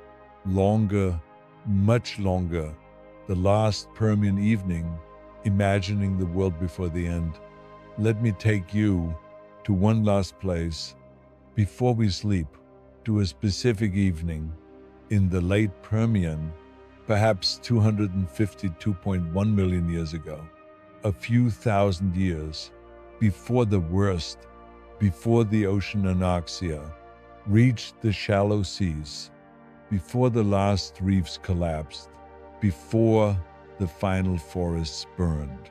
A late Permian evening in the Karoo Basin of what is now South Africa. The sun is setting over the red and purple landscape of the late Permian floodplain. The sky's the same red as the soil, as the sandstone cliffs. In the distance, the heat of the day is slowly releasing into the darkening sky. Ahead of Lystrosaurus. Wait, in this story, Lystrosaurus came after.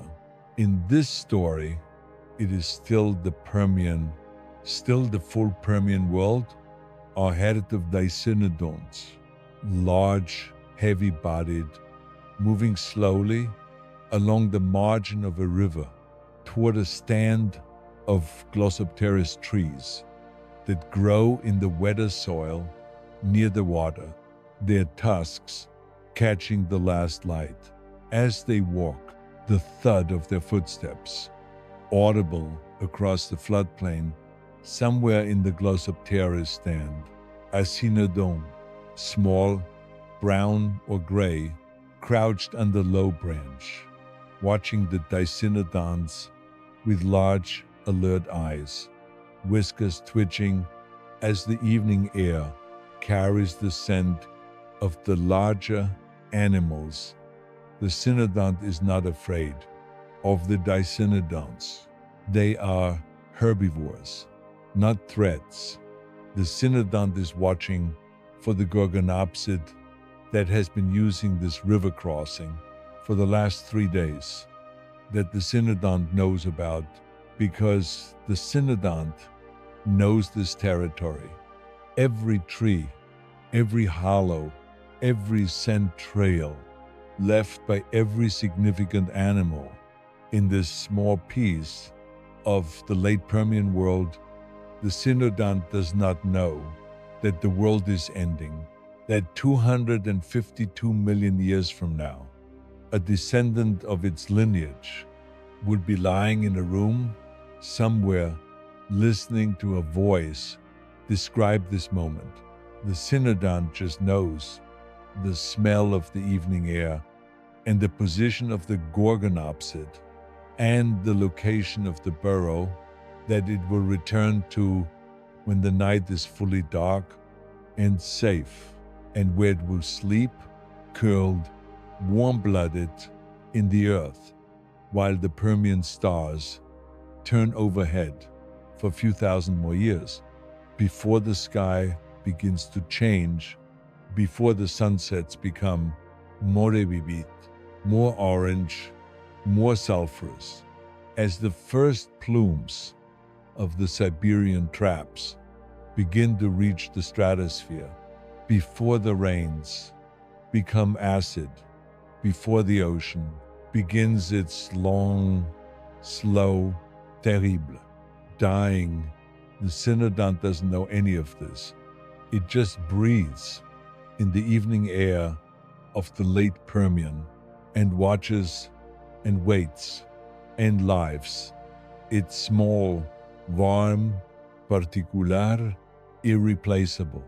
Life, the breath that connects from the Permian to now, the breath the cynodont took that late Permian evening, and the breath you are taking right now are separated by 252 million years. But they are not different kinds of breath. They are the same breath. In the deepest sense, the oxygen produced by the same process, photosynthesis, the same reaction that has been running since before the Permian, since before complex life, since the cyanobacteria first evolved the trick of using sunlight to split water and release oxygen into an atmosphere that had barely any before they began the same oxygen cycling through the biosphere, through photosynthesis and respiration, through the living world and the dead world and the living world again for 2.5 billion years. Your breath is the latest in a series that goes back to before the Permian, to before the first forests, to the ancient microbial, oxygen-breathing world that existed long before any animal had evolved to breathe it. The air in your lungs right now has been in the lungs of every air-breathing animal that has ever lived on this planet. Not the same molecules, but the same air cycled again and again through the biosphere, through the rock, through the ocean, through the atmosphere, through the lungs of the Permian therapsids and the Triassic archosaurs and the Jurassic dinosaurs and the Cretaceous mammals and every mammal of the Cenozoic and every human of the Pleistocene and every human of recorded history. And you now breathing the same air that the Cynodont breathed on that late Permian evening when the world was about to change. The resilience of the possible, what the Permian finally teaches, I want to end not with the catastrophe, not with the 96% that died, not with the great dying. That name, though it is accurate, ends the story in the wrong place. I want to end with the 4%, with the survivors, with what the 4% became. Every species alive today, every individual of every species alive today is a descendant of the survivors of the Permian extinction. Every bird, every fish, every insect, every flowering plant, every fungus, every bacterium in the ocean, every coral building its reef in the clear tropical water, every whale, every dolphin, every elephant, every primate, every human being is a descendant of the organisms that made it through the Great Dying 252 million years ago, not despite the extinction, but because of it, because the extinction cleared the stage, because it opened the ecological space that allowed the archosaurs to rise and the dinosaurs to diversify and the mammals to wait in the darkness for 160 million years until the asteroid came and cleared the stage again. And the mammals inherited the day and diversified into the extraordinary Cenozoic world that eventually produced you 252 million years. From the Permian extinction to you, a chain of survival and adaptation and catastrophe and recovery and diversification and more catastrophe and more survival that has never been broken, not once. In all that time, the chain held through the Great Dying, through the Triassic extinction, through the end Cretaceous extinction, through every ice age, through every flood, through every volcanic winter, through every drought, through everything the chain held, and you are the latest link in that unbroken chain, the most recent, most complex, most aware expression of 252 million years of survival and adaptation and the patient, extraordinary, unstoppable creativity of life, sleep, the oldest behavior every animal that has ever lived has rested, has had periods of reduced activity, of recovery, of the metabolic restoration, that is the biological function, of sleep.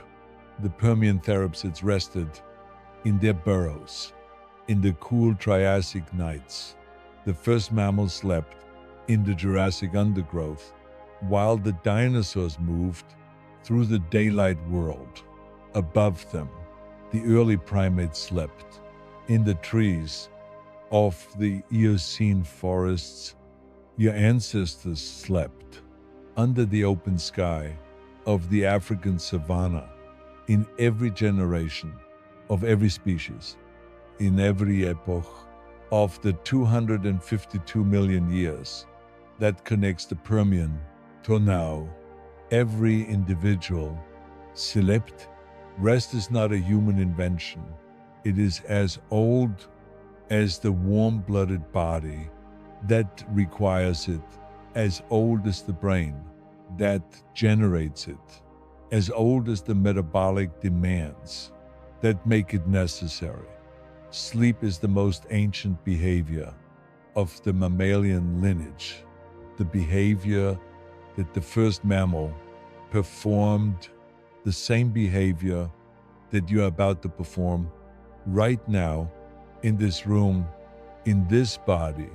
That is the latest model of a design that has been refined for 252 million years, since the Permian survivors laid down in their burrows in a broken world and breathed and rested and waited for the world to begin again, as it always has, as it always will.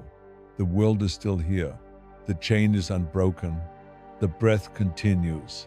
And you are the Permian surviving still into tomorrow.